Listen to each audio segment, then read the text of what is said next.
Okay, how about now? Talk one more time. Yo, what up? Yeah, that's better. Okay. Is it actually, or are you just lying to me? I have another pair of headphones I can try. Um, it sounds better than the last time that you did it, but try the other headphones. See if that works better. Okay. Yeah, yeah. Let me use those.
Hello.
What it Hello. do? Of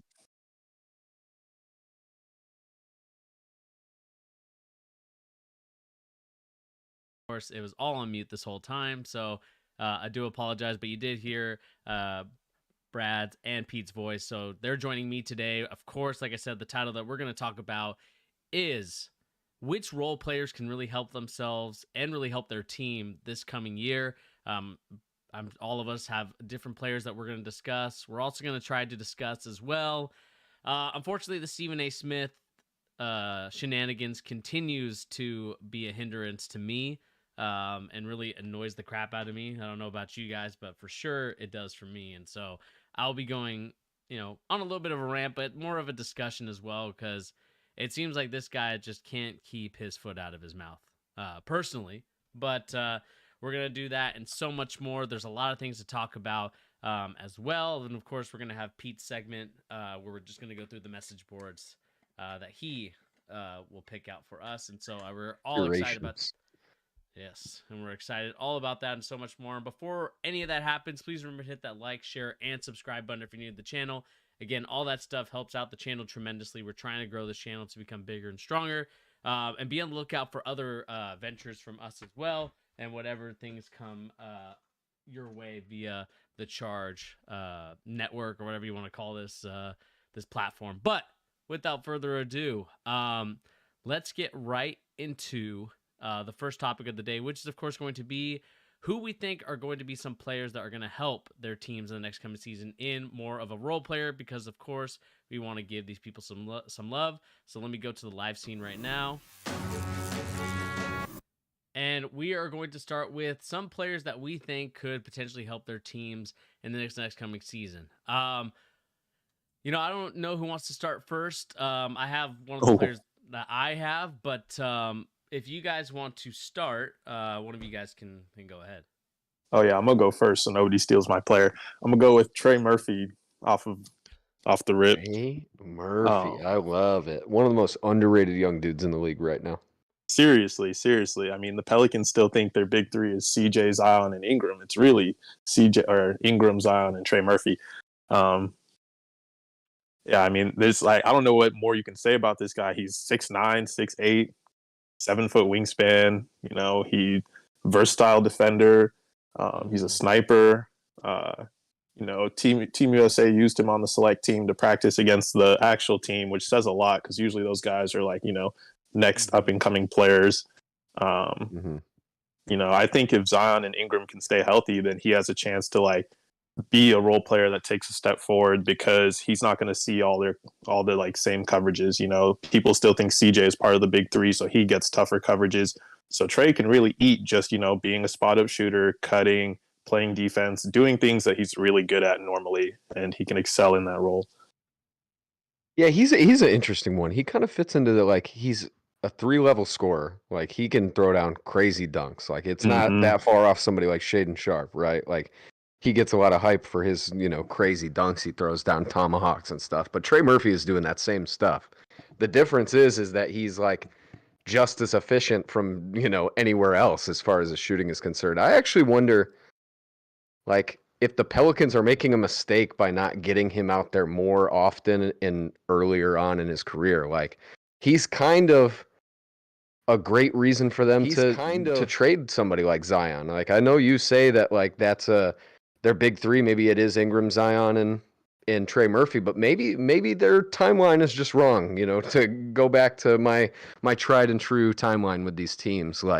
I like the idea of the assets that team has, but I feel like a lot of the setup of their roster kind of diverges from the guys like Trey Murphy and Dyson Daniels. Those two dudes need more time on that squad.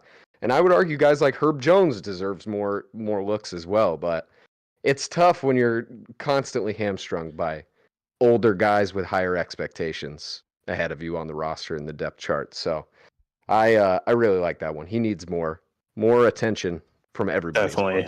I definitely agree. They need to get him more minutes. Come on, Willie Green.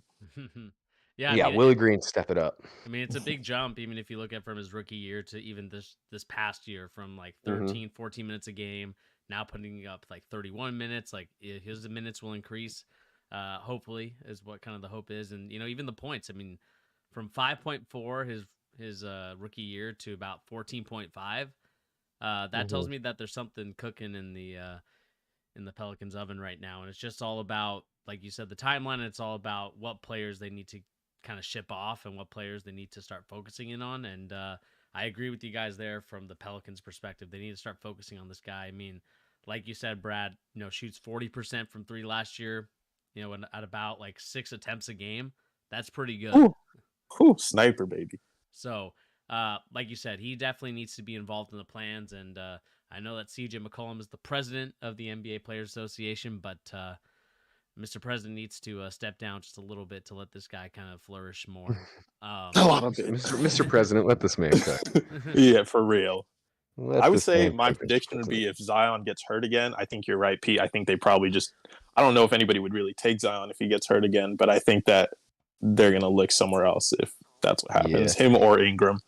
Honestly, I think they should move them both. I mean, that's probably a different discussion for a different day. I just don't see how it's really tough where they're at to look forward into the future and kind of gauge how these guys are going to get meaningfully better. That's the one thing that's so impressive about Trey Murphy, tying him into this conversation a little bit more, is he was doing that, Bernie, 40% on 6 attempts per game. He was doing that coming in and out of the rotation, very wonky amounts of time based on Ingram's availability, Zion's availability, all those dudes were so in and out of that rotation that it wasn't like he even got a consistent opportunity to like get into a flow. So that's one of those things where it's even more impressive to me. It's not just a flash in the pan type of situation with a guy like Trey. Yeah. Here I'm gonna jump. I got the next one, Bernie, because mine's gonna be short. It's somebody I never would have expected to feel this way about, and that's the reason I want to start with him. No, he's the ending. He's the finisher for me. We're gonna start with Eric Bledsoe on the Phoenix Suns. I honestly thought Eric Bledsoe was cooked. I'm not gonna lie to you guys. I thought that dude has been cooked for a few years, but I don't know if you guys have seen him play at all this summer. He is looking pretty good. And no, I'm saying Eric Bledsoe. What is wrong with me? I'm thinking of Eric Gordon. What Eric Gordon? Is that his name? Oh my God, Eric Gordon. Okay. That's who I'm talking about. Eric Bledsoe. I don't think he's been in the NBA in 5 years. Eric Gordon is who I'm talking about.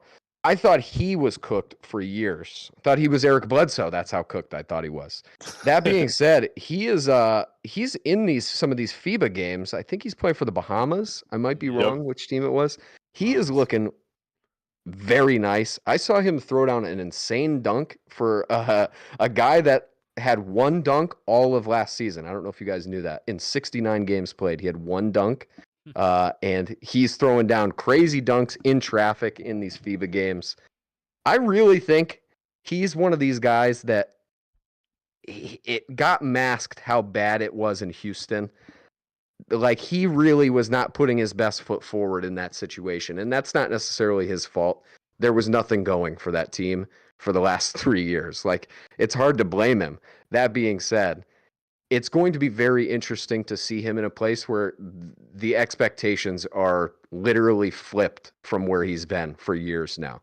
He's going from a team that had 0 expectations to now a team that has all of the expectations. So I'm interested to see, like, if he's kind of in like a Horford situation, but like the guard version of Horford for the Celtics a couple years ago, where he had that little run in OKC, kind of got his legs back underneath him, and he's getting older, but it's not like the couple seasons before this were heavy loads on his body. So I'm interested to see if he's got that gear left in him still, where we can see like literally the version of this dude we kind of always thought we would, like this 6-man, maybe even a kind of like a middle level, like starting guard for a big team. I'm just interested to see what he's going to do. And I think the fact that they got him on basically a vet minimum, it might even be a vet minimum contract. It's pretty astounding considering he could still be probably 4 or 5 times more expensive of a player if you put him on a different squad with a better contract. So I don't know about you guys, but I'm interested to see not Eric Bledsoe, but Eric Gordon. I mean, yeah, he's a good player. So, like, just like with the shooting he brings, I think he'll be good next to KD, Beal, and Book. I might not be as high on him as you, but I think he'll definitely make an impact. Oh, trust me, I'm not too high on him. I think it's more my expectations were so low. Seeing him in these FIBA games look like he actually can still play a little bit. Because even I thought it was crazy when people flipped out that the Suns signed him. Like, it was a good contract just based on his history in the league. To get somebody that cheap that has actual track record in big games that's always a blessing as far as contracts are concerned. But I just didn't think he still had the athleticism. I think that was really that's the most surprising thing to me. And he's going to get great looks on the team. I mean, nobody is going to be looking at him when he's on the court relative to the rest of his teammates. So be interesting. What about you, Bernie? What do you think about Eric Gordon? I think he's kind of one of those guys that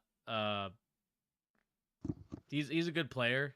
I think he'll do some solid things out there. It's just how many times is this dude gonna be able to get the ball? I mean, I would say his other teammate. I'd honestly put like Watanabe as another guy that would be like a.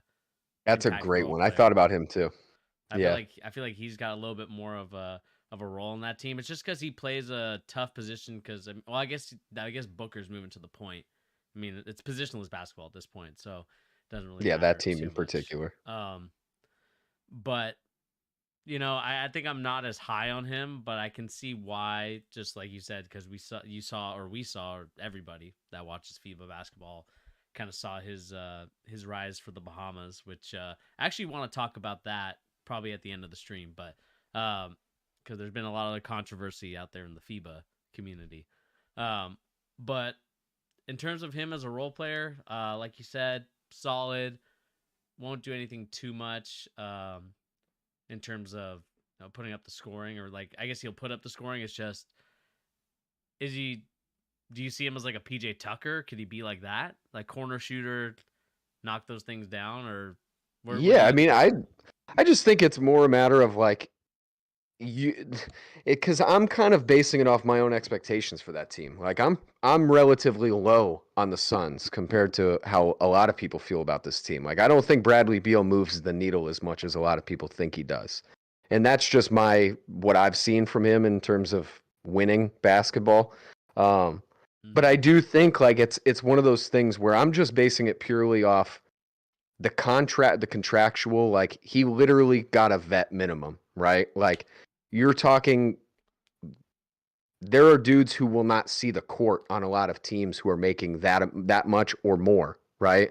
So relative to what he's paid and relative to the fact that this is a guy that has not been on a team that was even worth talking about for almost half a decade at this point, that's kind of the thing that's the most interesting to me. It's like we're seeing a guy who might have just been basically like getting in, but kind of he's saved his knees in a lot of ways, and like the things that like, and that's why I brought Al Horford up. It's just interesting in the sense that we saw a version of Horford for the Celtics in the playoffs that would not have been possible had he been on that team for the few years prior coming into that postseason run.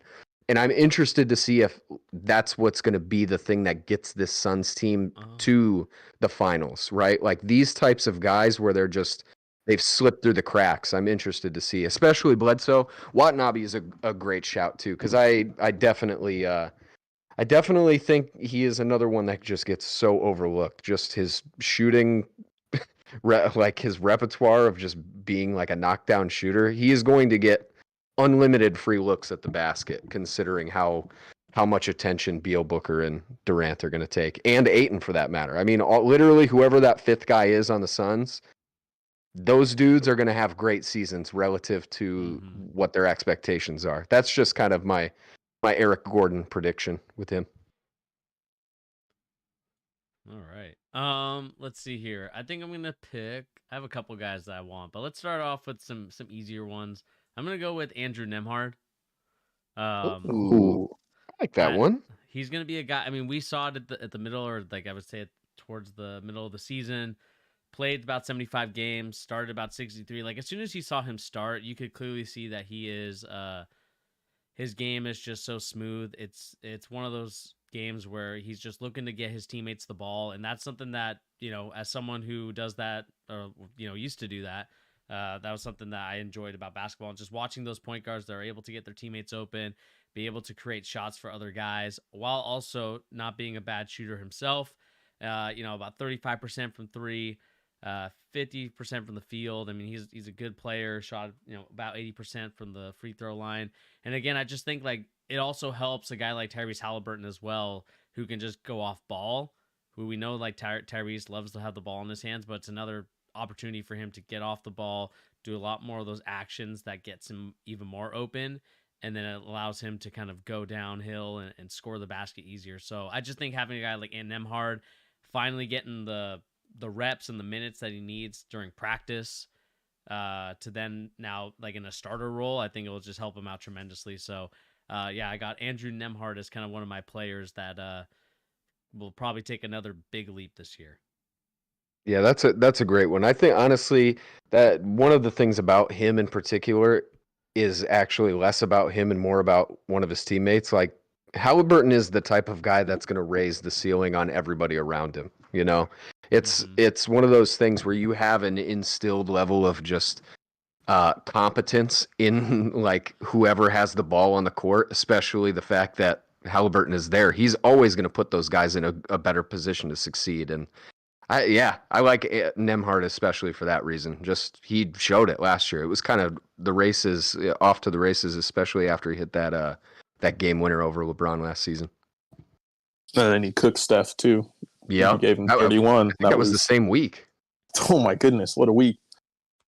I might be wrong. I got to look that up while you go, Brad. Yeah, I like Nemhard too. He plays the game the right way. I remember watching an interview. He said CP3 was his favorite player growing up, and if you watch Nemhard play, you can see it like exactly like he plays just defense, like that. Yeah.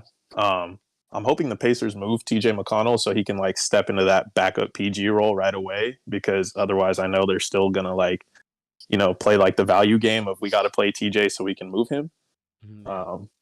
Yeah, TJ McConnell doesn't even really make sense for their team either. At all. Like the timelines don't line up.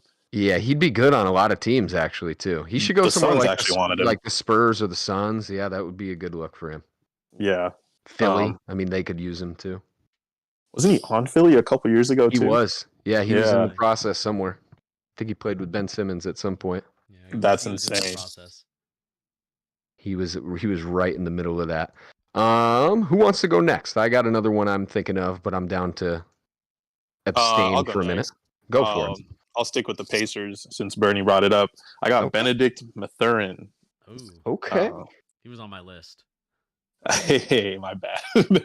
No, I mean he was like an option that I had. I just I love his game. He's really good. He attacks the hoop strong, and you see it in how many fouls he draws. He drew 6 fouls or shot 6 free throws a game, and that was ahead of people like Anthony Edwards, Jaylen Brown, Donovan Mitchell as a rookie coming off the bench. That's pretty crazy. He averaged 17 points a game. And he should be starting this year. He came off the bench most of his games last year, but playing next to Hallie, a guy that can set up his teammates, make sure everybody eats, playing with a good coach like Rick Carlisle, I think he'll be fine. His development will be hopefully what it should be, as long as he can get out of his tunnel vision a little bit. He has pretty bad tunnel vision, but I like him as a player and as a prospect, and his talent it's all there. He could be a top 10 shooting guard in 3 years. He definitely could. I mean, the fact that he was getting enough run to actually get 17 in a game, 17 per game with Rick Carlisle as coach says it all.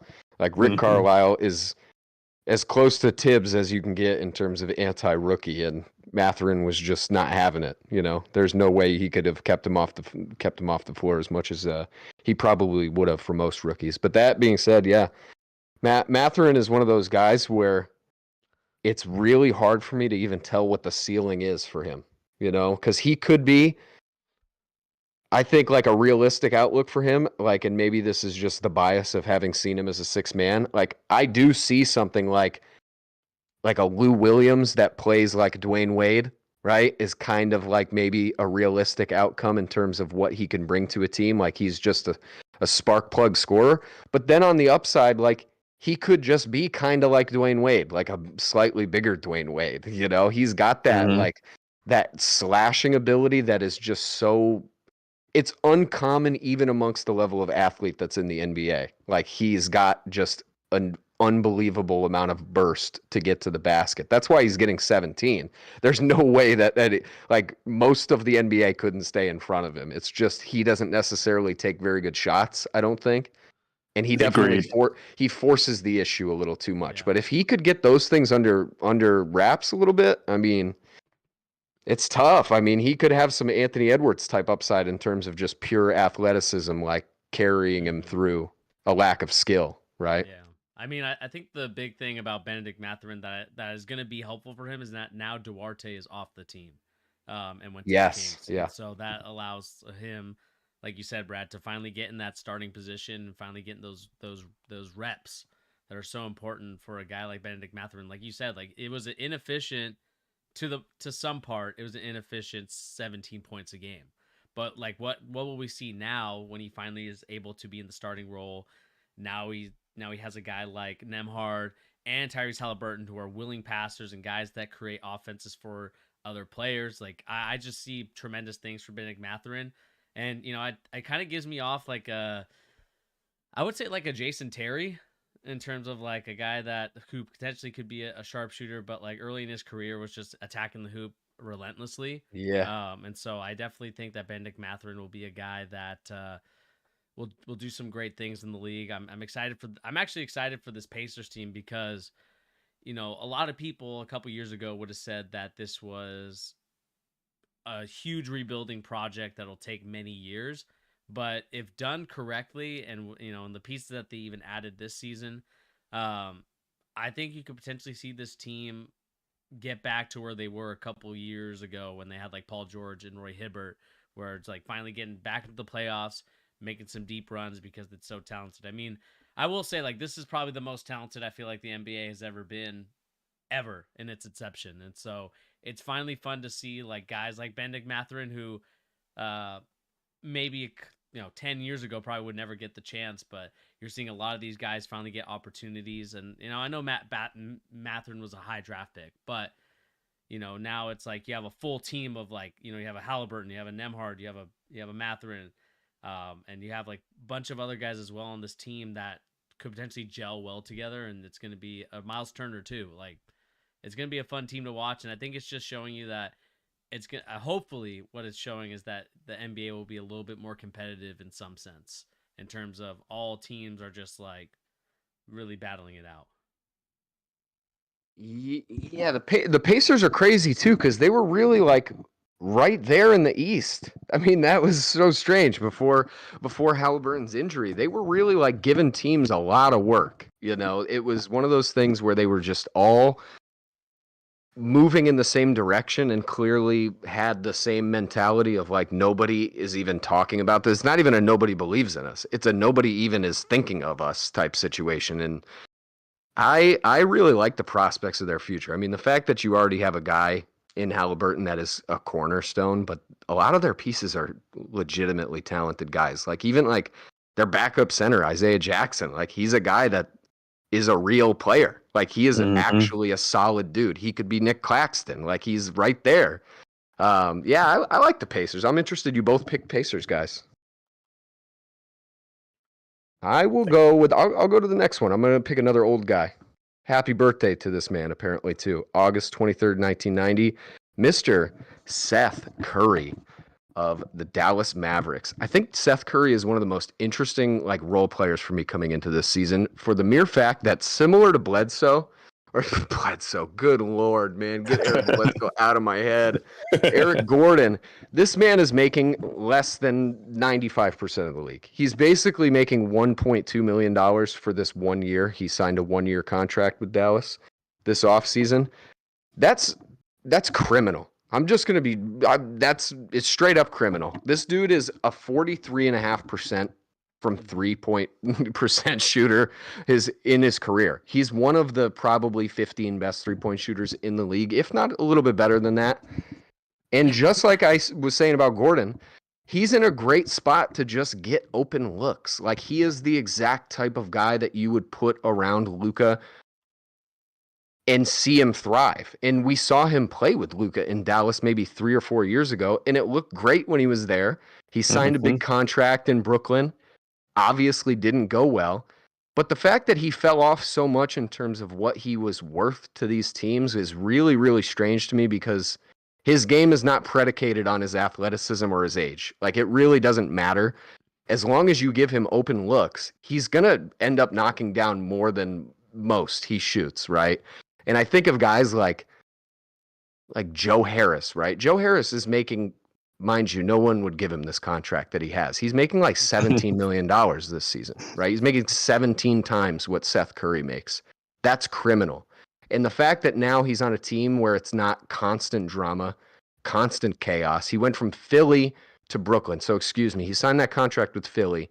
He was in the trade with Ben Simmons to go to the Brooklyn Nets for James Harden.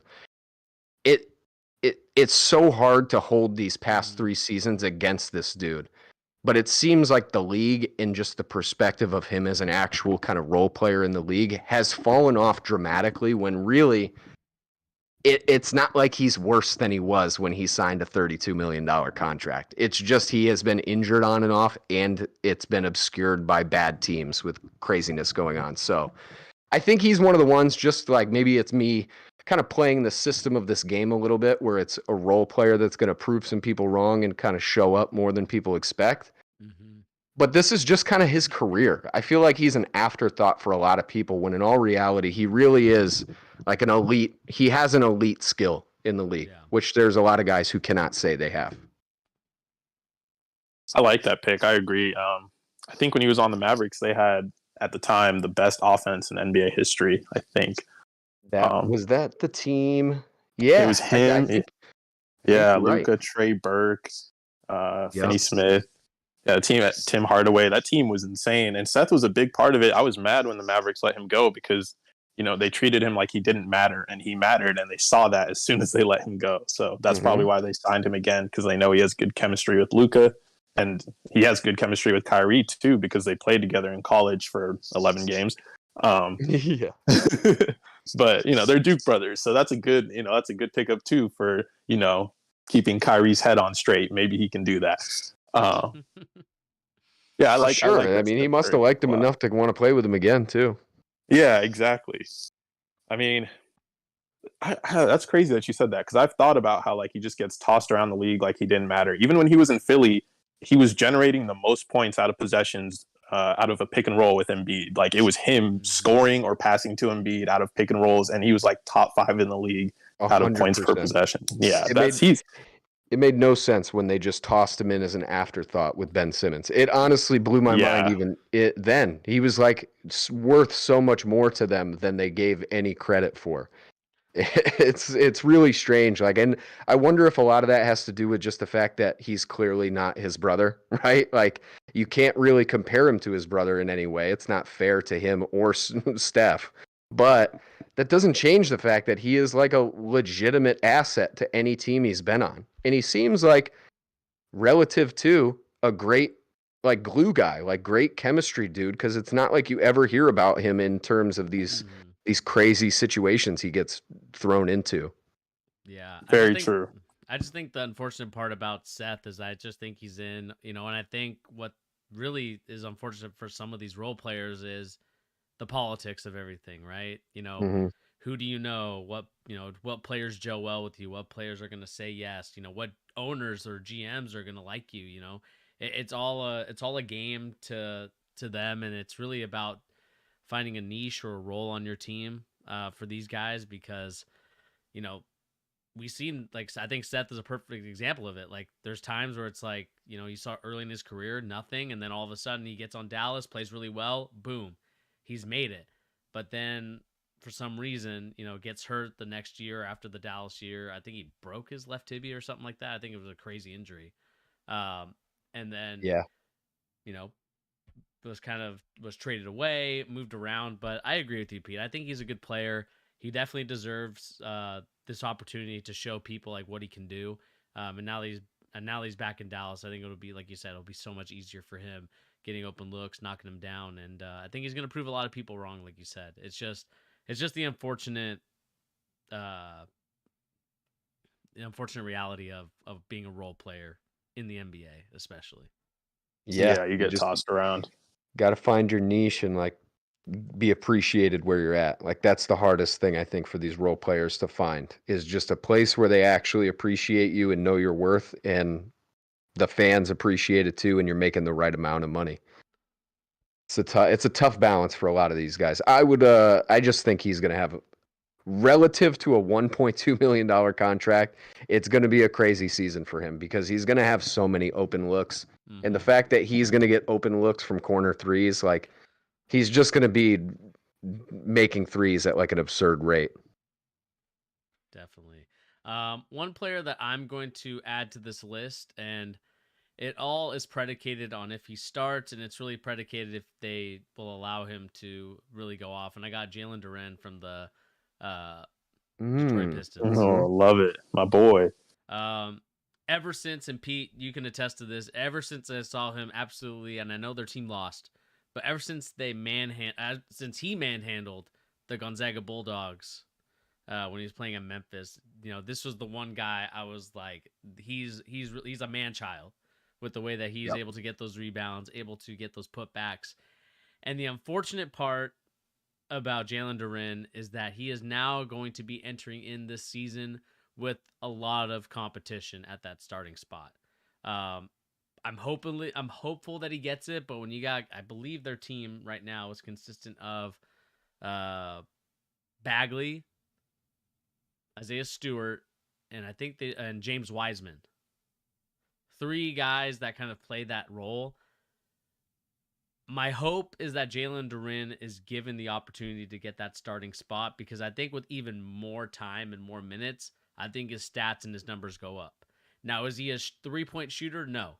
But he's going to do a lot of the rebounding, the hustling plays, block shots. I mean, to me, like, this guy is going to do a lot of good things out there on the court. I mean, he's a rebounding machine. You know, you want him to start the fast break for a guy like Cade Cunningham and whatever the other guards are, the Thompson twin. Like, you want him to get the guys, those guys the ball and get going.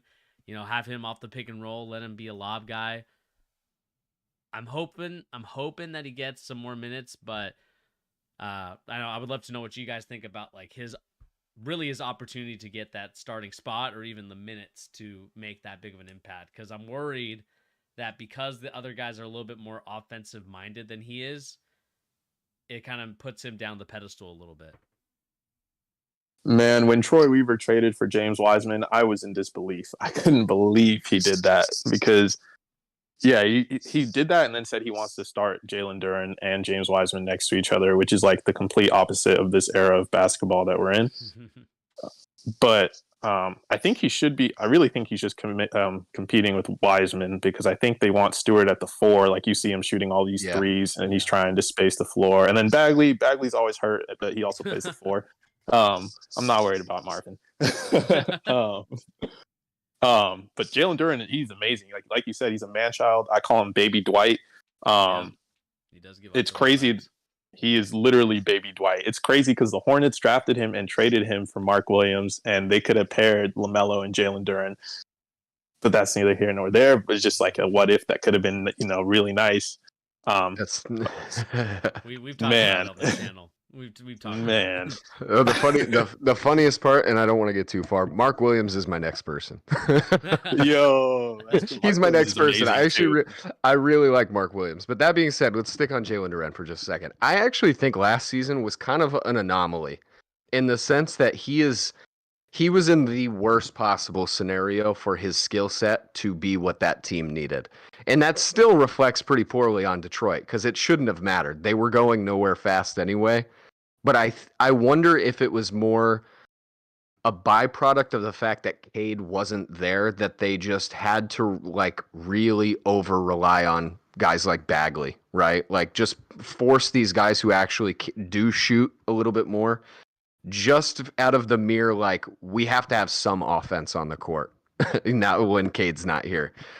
Still a mistake because Jalen Duren is better than any of those guys, to be frank, regardless if he shoots or not. But yeah, man, he's a stud. I really don't understand what Detroit is doing with him, other than the fact that maybe it's just a matter of he's so young. Like I think he was one of the 3 or 4 youngest guys in the draft last year. Yeah, he was 19 out of anybody. Yep. So I'm not sure if it's just Detroit just being consistently like malpractice towards their young guys, like it's just them being Detroit. Yeah, but he's one of those guys where it's not going to take long for him to just make his point regardless if they let him or not. He's much better than Marvin Bagley or James Wiseman. I don't even think that's really up for debate if you've watched any of those 3 guys play. Seriously. He's even been working on, like, he can't shoot threes, but he's been working on his mid-range game. In Summer League, it looked, you could see the work showing through. He was taking that mid-range pretty comfortably. Yep. And he's coming out of that Kentucky system, too, where it's not like he was getting a lot of opportunities to do those types of things anyway. He's so raw in a lot of ways that, like, current NBA guys would want to be. I'm interested to see what he's going to be in a couple seasons. But let's go to Mark Williams, just because I actually feel very similar about him to Jalen Duren. I kind of was mind blown just as much about him last season as I was about Jalen Duren. The one difference was that Mark Williams actually proved his point last season, unlike Jalen Duren. And that's not to take any shots at Jalen Duren. It's more just out of the sheer opportunity in this awfulness that is Charlotte. Mark Williams was in the G League to start last season. He couldn't even get a roster spot after he was like, I think he was the 15th pick. I might be wrong about that though. Yeah, he was 15. He did not get a lot of opportunity, and then as the season went on, it was very, very obvious that he was way, way, way better than the rest of the centers on the Charlotte Hornets. I mean, this is their depth chart. Just listen to this. Center, Mark Williams is now their starter. Nick Richards is second, and then Kai Jones, right? And then PJ Washington is 4.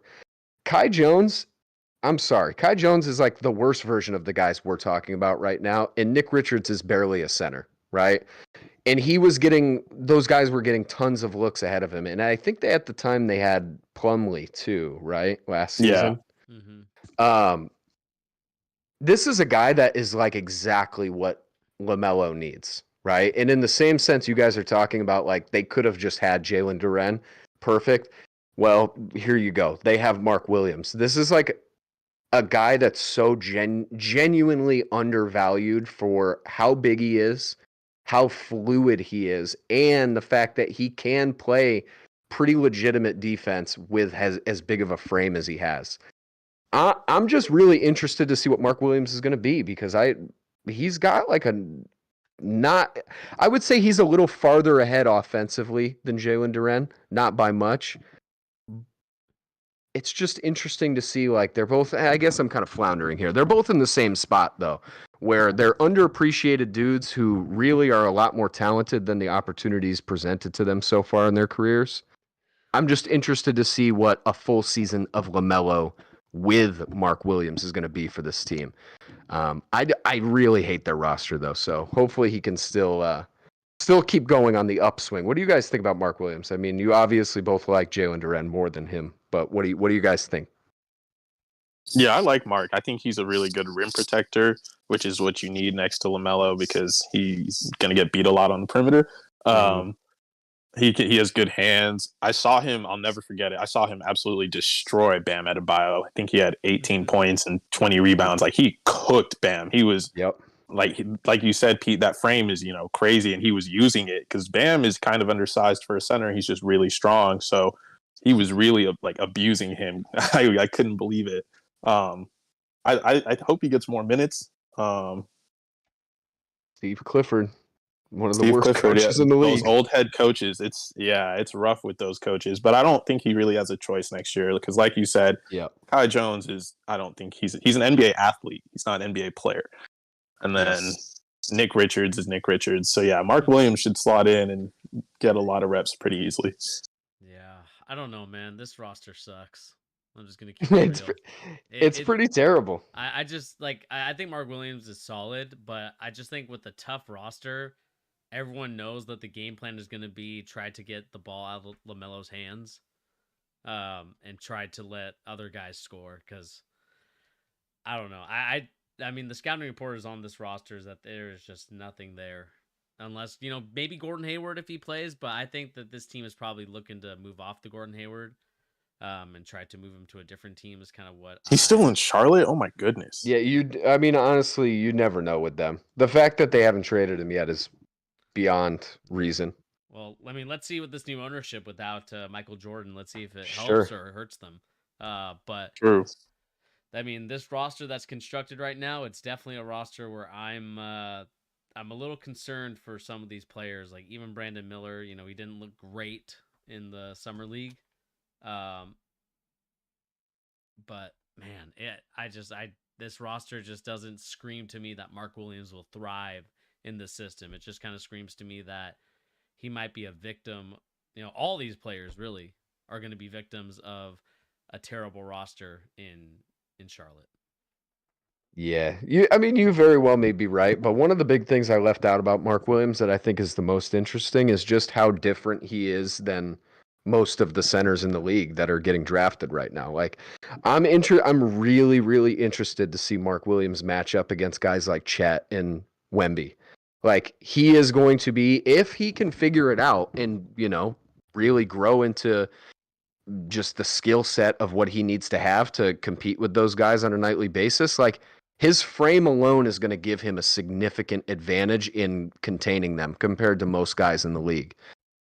So it's kind of like that thing we saw last summer league with Kenny Lofton, right? Where he was absolutely bullying Chet, and people were like, "Look at this. This is what it is when you're this. Your frame is, this skinny, and you're just not built out, right?" But Mark Williams is a crisp 250. Like, this is a big man who moves very, very well for his size. So I cannot wait to see him match up against those skinnier centers because, like you said, Brad, like he gave Bam crazy work, and Bam he's a big dude, but he's still more in line with like the Wembys and Chets of the world, right? It's the skinny, tall frame. Mark Williams is going to be able to back guys like that down all night long if he gets put in the right situation. But yeah, Bertie, the problem with him is exactly what you said. It's just a terrible situation. So it could be Houston all over again, where there's no growth, Maybe worse. It might be worse. Oh my good. I don't know if it's get worse than Stephen A. Silas, man. At least they have Steve Clifford. At the very least, yeah. Steve Clifford, say what you will about him. He plays defense at least. He's not taking any crap from anybody. I can't see that being the case with Steve Clifford. Do we have any more guys like this? Bernie, you have any more? I have a Seattle guy I want to shout out, actually. Yeah, shout him out. Let's go with Jaden McDaniels. Okay, yes, the meme himself. Yo.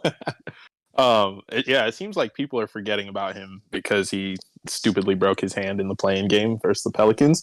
Yeah. Mm-hmm. But he, like you guys know, he's one of the best defenders in the league. Help side, perimeter, like on ball, point of attack. This might be a hot take, but I really, truly believe in my heart of hearts, if he was healthy against the Nuggets, they would have beat them. I truly believe that. I don't know about that. I thought you were going to say, I honestly think he's a top 10 defender in the entire NBA already. Oh, I agree. Absolutely. He might even be top 5. Like, he is one of the most versatile defenders in the entire league. But that's why I think they would have beat the Nuggets, because if you look at that series numbers too, Jamal Murray averaged 27. I think Jokic averaged 24, but Jamal Murray averaged 27 on like 56% effective field goal. And Jaden McDaniels as his primary defender would have, changed that all up. I think they had Nickeil Alexander-Walker as his primary defender, like the Canada connection thing. So they're like, you go guard Jamal Murray. And I remember Jamal Murray is on the record saying, like, Jaden McDaniels, he was tired of him guarding him because this guy kept blocking his shot. Like, he looked at him and said, dude, stop blocking my shot. I don't think he shuts down Jamal, but he makes life a lot harder for him, and Jokic and Murray were just a two-headed snake the whole playoff run. If you're able to, cut off one of those heads, I think you would have been able to beat that team. Honestly, Brad, the more I think about it, I might agree with you, because really, of all the series that the Nuggets had, that really was like, I would go so far as to say that was their hardest series. I totally agree. That was definitely their hardest. Each game was close. A game-to-game matchup. It was a really, really well-balanced, just lineup to lineup. They matched up super well. And maybe Jaden McDaniels would have made the difference. The only thing that makes me hesitate is just he doesn't have the offensive game yet that you would hope he does, right? Like, I think they might have still gotten outscored down the stretch by Denver, but it would have been closer. I mean, it was already super close. It was definitely closer than the Lakers series with the Nuggets. I think people have very selective memory about the Minnesota Timberwolves of the playoffs last year, because they were not the meme team that we all laughed at for the first 3 quarters of the season. They honestly had started to get some stuff together, especially once Mike Conley got added to the team. That was like the big difference for them in terms of like actually running sets and running a pick and roll that was effective. You might be right, Brad. I don't know if it's as hot of a take to me as it is probably for everybody else. But yeah, he is Jaden McDaniels, one of my favorite players to watch, just purely on the defensive side. Yeah, definitely excited for him and his next coming season. Like you said, Brad, this should be a great coming out party for him. And hopefully Minnesota gets better offense, because I will admit to you guys, watching that Lakers series in the play-in where the Minnesota, well, both teams struggled, but really Minnesota, just because I know they're a young team, that Anthony Edwards is a young player, but man, that offensive lack of offense was just uninspiring in that final like 2 to 3 minutes of the game from the Minnesota Timberwolves when I think they had the lead the whole time, and then the Lakers obviously came back, and Minnesota could just not buy a bucket. And it was that was like the worst Ant game of the whole season last year. That was a tough one.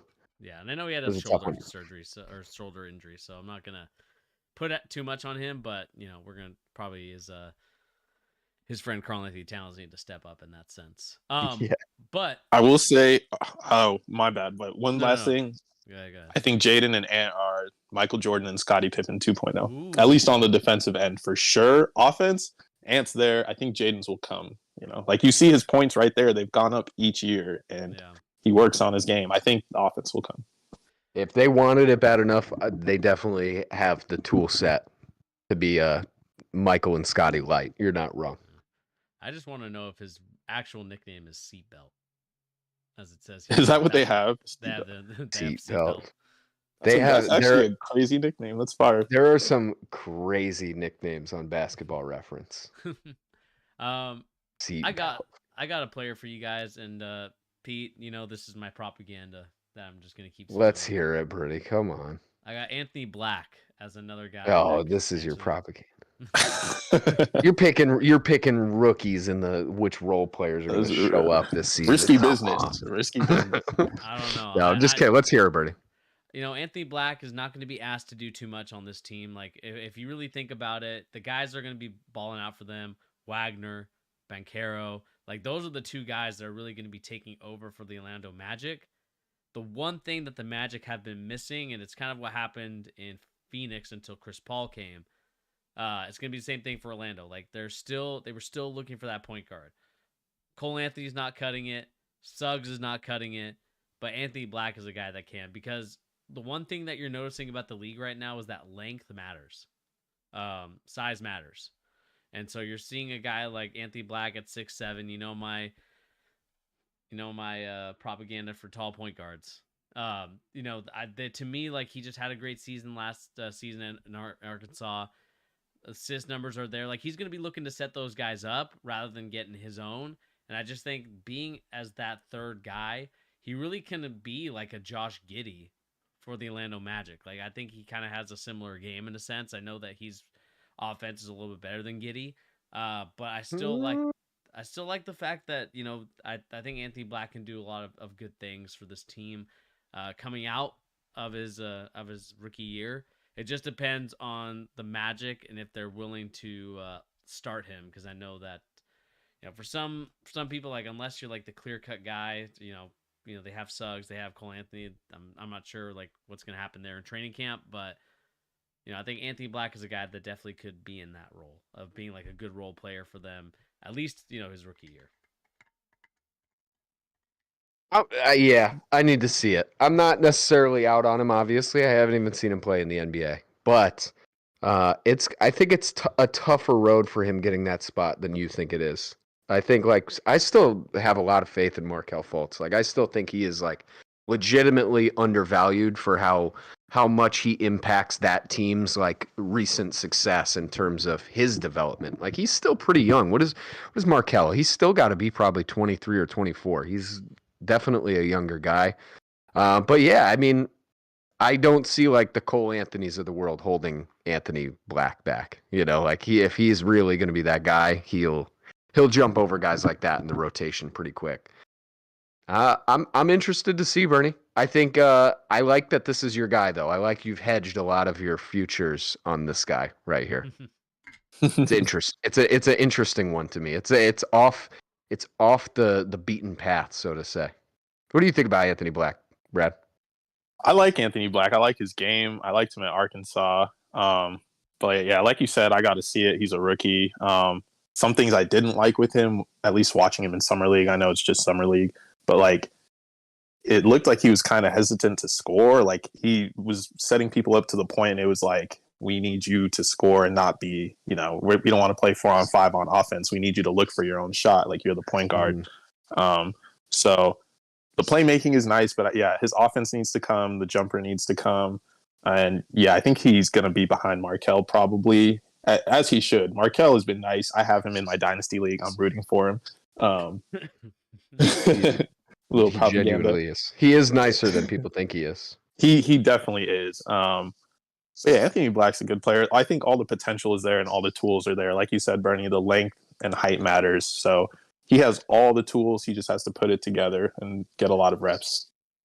I think luckily for him too, like he's in a great situation where even though maybe his future lies in being the primary ball handler for this team, he really doesn't have to be for a while. Like that's still going to be Franz mostly and Markel, I'd assume. It really most of their offense runs through Franz. Like he really is like their point forward for that team. So in that sense, like I think Anthony Black does have like kind of a clear runway to get some early exposure and not necessarily get exposed, if you know what I mean. Like he's not going to be asked to do an awful lot right away. I'm going to drop one last one, and this is my version of propaganda, and you guys think I'm going one way, I'm going to swerve on you, all right? I'm not going Josh Hart. I'm actually, this is long-time propaganda for me, but it blows my mind how much of an afterthought I feel like this guy still is. Michael Porter Jr. I genuinely feel like he's still more of a meme than he really deserves to be. Like this dude averaged 17 and a half points. He played 62 games, which mind you, you'd still like to see more, right? But he was shooting 42% from three, got 80% from the free throw line. And here's the thing. He just turned 25 like a month ago. He's still very young in his basketball career. And relative to, I mean, you have the injuries, but in terms of the tread on the tires, he's got not much. Like he is still a young dude with a lot of runway to continue to grow. I really, it kind of blows my mind how little people talk about him as a part of that Denver Nuggets team. I feel like we hear all the time about Jokic, we hear about Murray, we hear about Aaron Gordon even, I feel like more than Michael Porter Jr. at this point. But this dude is so talented. He's one of the best shooters in the league. I really think, still to this day, if he could figure out his shot selection just a little bit, it's gotten better every season, but it's still not great. If he could figure it out, he would be one of the best players at his position in the league. He's still 6'10", Clay, potentially, if he really could make better choices and not necessarily like what is the name that people always call him? He's like no swing MPJ or whatever. Yeah. That's something like that. Like that's not wrong. He is a black hole. If he gets the ball, he even says it. I feel like he had an interview with somebody recently. I can't remember who it was, but he addressed the memes and he was like, "Yeah, if I'm getting the ball, if I have an open shot, I'm taking it. It doesn't matter. My teammates know that." This is a guy that could still like. We could still see an all-star jump for Michael Porter Jr. as far as I'm concerned. I know you guys feel different. I know you guys feel different about him. I like his game. Like I hear you. He looks like KD if you put on some glasses. But he does some drunk glasses. Yes, some drunk glasses. Yeah, for real. Coke bottle lenses. Yes, that's why he shot 14% from three in the finals. But yes, true. No, I mean the talent's there and the height is there. I was impressed with his defense. Like when his shot wasn't falling, he was getting rebounds. He was shot blocking, which is what you need to absolutely do when you are 6'10". And he was hustling, so that was good to see. I don't know if it's something he could do consistently, which I feel like he'd have to do to make that All-Star leap. Mm-hmm. But it's not, out of the realm of possibility. We've seen crazier things like Brook Lopez developing a 3-point shot. So yeah. As long as he can stay relatively healthy and, like you said, clean up that shot selection a lot, maybe, learn how to run a pick and roll and actually pass, I think he'd be, the potential for it is there. It's there. Yeah, I'll disagree with you, Pete, just from a sense that, I think he's a good player. I just think it's hard sometimes for players to really understand shot selection unless they are willing to do it. And I just don't know if Michael Porter Jr. is willing to do it. I think that it's just kind of one of those things that you just have to, Denver just has to deal with. But at the same time, like you said, Brad, like he's getting rebounds, doing a lot of the defensive stuff, and that's probably what he's really there for, and probably. You're hoping that he's a little bit more than what he is right now, but I just think you're probably getting maybe one more leap, but I just don't know if it's going to be NBA All-Star leap. So, see, I would have agreed with you up until the sense that like the defense is relatively new. The rebounding is relatively new. Like he is definitely getting better. And that's one of the things that I think is interesting about him. Like I would actually have never chalked him up to be like an average or above average defender for what we've seen from him in, especially high school and the early part of his career. But he responded really well for what his reputation is in that sense. Like he has a lot of that reputation kind of clouds him. Like he doesn't necessarily change his game very much or develop in the way that you would think is obvious to make him a better player. But if I'm remembering correct, was it the Western Conference Finals or was it in the finals? One of the games he got benched by Mike Malone. And he responded really well by coming out and playing the best defense he has played up until that point. But it was at the biggest point of the season, too, for him, right? And it's one of those things where I just think we undervalue, like, I understand the bad shot selection, but you can have bad shot selection if you make your shots at a high clip, right? Like, I'm sorry this isn't slander. It's RIP. It's his birthday. Kobe had bad shot selection for a bulk of his career, right? But the thing is, it really didn't matter in the face of how great he was at all the other stuff that surrounded him. I'm not comparing Michael Porter Jr. to Kobe. That is offensive on so many levels. I would just be ashamed of myself if I was doing that. What I'm saying is this. The shot selection could matter less in the future if he continues to just become a better all-around player, right? Like, it sticks out more when all you do is shoot threes, if you take ugly threes, right? So I'm interested to just see the development. And from my experience watching a lot of basketball over my life, if you get huge reps in huge minutes and then go on to be part of winning teams, that's usually like a boon for your continued growth. Like it's very rare that a guy who's 25 on a team like that all of a sudden stops getting better, like they've been put in the high pressure moments where now they've seen maybe what it's really going to take to improve. So I will get off my slander for this guy. I've been a Michael Porter Jr. guy ever since he came out of high school. I still can't believe he went 14th, even though the back was like the worst thing, medical evaluators had ever seen. He keeps getting healthier too, though. So, plays more games every season, it seems. But yeah, we can move on. My slander for Michael Porter Jr. has it's subsided for the day. Would you rather have OG Anunoby or Michael Porter Jr.? That's a great question. It would really depend on what the other pieces of my team were, but if I didn't know anything about my team and I had to pick one of them, I'd take Michael Porter Jr.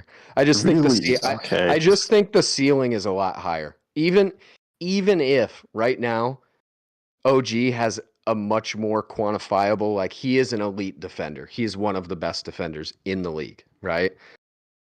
I don't necessarily think that Michael Porter Jr. can't overcome that one elite skill just through the totality of like what he can do on the court. Like I would rather have him for his overall skill set. Yeah. Especially the threes. I mean, a 6'10" guy who has as clean of a shot as he has, like who are you going to match up to put him, just like lock him up completely, from getting any shots? Mind you, maybe the best person is it's himself. Yeah, that's the real problem with him. It might be himself, but if he can figure it out, there's really not many people in the league that are going to be blocking MPJ shots if he could figure out when to take them and when not to. I'm sure I'm on an island there. I think you guys would probably both take OG, right? I would definitely take OG. Bernie? I would probably go Michael Porter Jr. Are you kidding me? I'm shocked by that. Wow. That was a swerve, Bernie. That's the biggest swerve of the segment. I'm mind blown. I actually consider you anti-Michael Porter Jr., Bernie. I'm not anti-Michael Porter Jr. Not him as a person, just like Bernie, you took OG in Dynasty too. He's on your team. Stand up for your player. Stand up for my player. I'll stand up for him when I see him again, hopefully on a different team than Toronto, because I don't want him on Toronto. That's fair. But yeah, no, I like you said, I think the potential is there, even with Michael Porter's slot selection and his some of his takes. I still think that he's yeah. I still think he's a good player, and I don't know. To me, it's like in this league, it's kind of turned in, and I know it's kind of like what happened to the 3-point shot. Length is starting to matter, and it's a good segue into my next guy that I want to talk about, and that's another guy that could take a huge leap, even more so than ever, just because he's finally off and finally free from the shackles of the Washington Wizards, and that is Rui Hachimura. The propaganda machine continues to churn out Bernie takes today. Let's hear it. Let's hear what Rui's going to do this season. I think Rui is going to be at least 16 to 17 points a game. I think that when you have Austin Reeves, who is now starting to kind of become the unanimous third guy on that team, you have an Anthony Davis, you have a LeBron James, and you add some of the pieces that the Lakers have. I think the Lakers are looking to get back into that top 4 position ASAP, because they've clearly, the injuries have kind of hindered this team. But I just think when you look at Rui Hachimura's stats in Washington, and the minutes that he's played and the games that he's played, like, you can't tell me that this kid doesn't deserve more time and reps than you've seen out there. I think working under Phil Handy was probably the best career decision that Rui's ever made, because you saw in the playoffs, and I think it'll carry over to the regular season even more, just because the pressure isn't as there compared to those playoff games. I think Rui Hachimura is going to show everybody, especially, he's entering that age of 25. He's finally got that grown man body that about 25 is when you kind of get that, I would say. You're telling me that a guy that, shot 40% on catch and shoots isn't going to do even more numbers than he's already done. And he's got a mid-range game, because I believe Carmelo was his favorite player.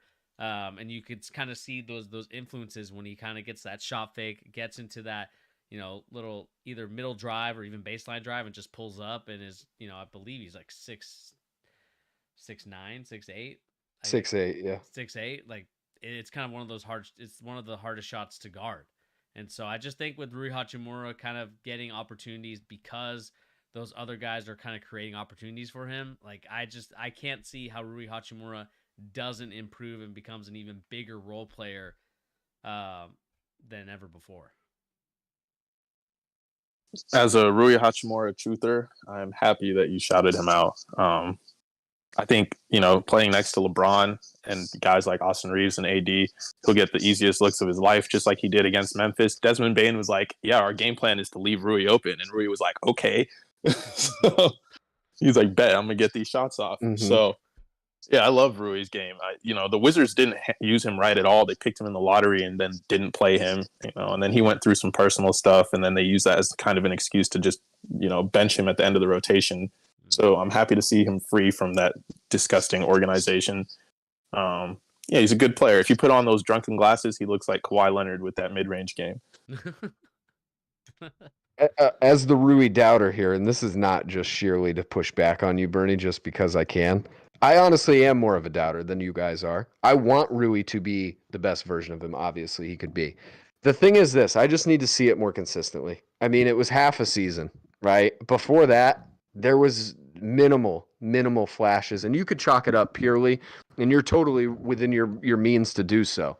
It's all on, the fact that he was with one of the worst organizations in professional sports, the Washington Wizards. Very fair. It's super fair. But even then, I don't know. It's a tougher road for him to get a lot of minutes than I think you guys think it is. And this is maybe just how high I am on guys like Jared Vanderbilt. I'd argue that this is the best version of this team Vanderbilt's getting more minutes than Hachimura is, just merely for the fact that you have a couple guys on this team who are well below average defenders, and you have a guy in LeBron who just doesn't want to be a defender, right? So they're going to end up relying on Jared Vanderbilt like extra hard, because no matter what you think of Rui, I'm sorry, there's no way he's half as good on defense as Vanderbilt is right now. It's just not feasible. That being said, he is a much better offensive player, so he's still going to get a ton of looks. I just think maybe the best version of him last season, which was very good, I think that might be who he is. And maybe that's fine. But that would just be my only bit of pushback. Like, is last season really like the true Rui that we should have seen in Washington too? But you guys could very well be right. This could be the start of that elevation. And maybe the fact that he had nothing going for him in Washington, no real coaching, no real like desire to be in that place and situation, maybe that was what was holding him back. But I need to see it before I jump fully on the train, personally. That's fair. A longer season producing. That's fair. It's funny you feel that way, because that's how I feel about MPJ. I think the MPJ we saw last year is about what we're going to get for the rest of his career.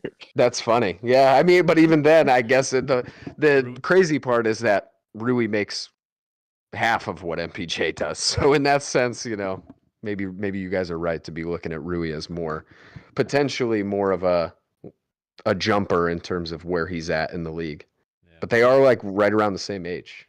Yeah, I mean, I just think working under Phil Handy, which I wanted Jason Tatum to do this whole offseason, but it looks like it didn't happen.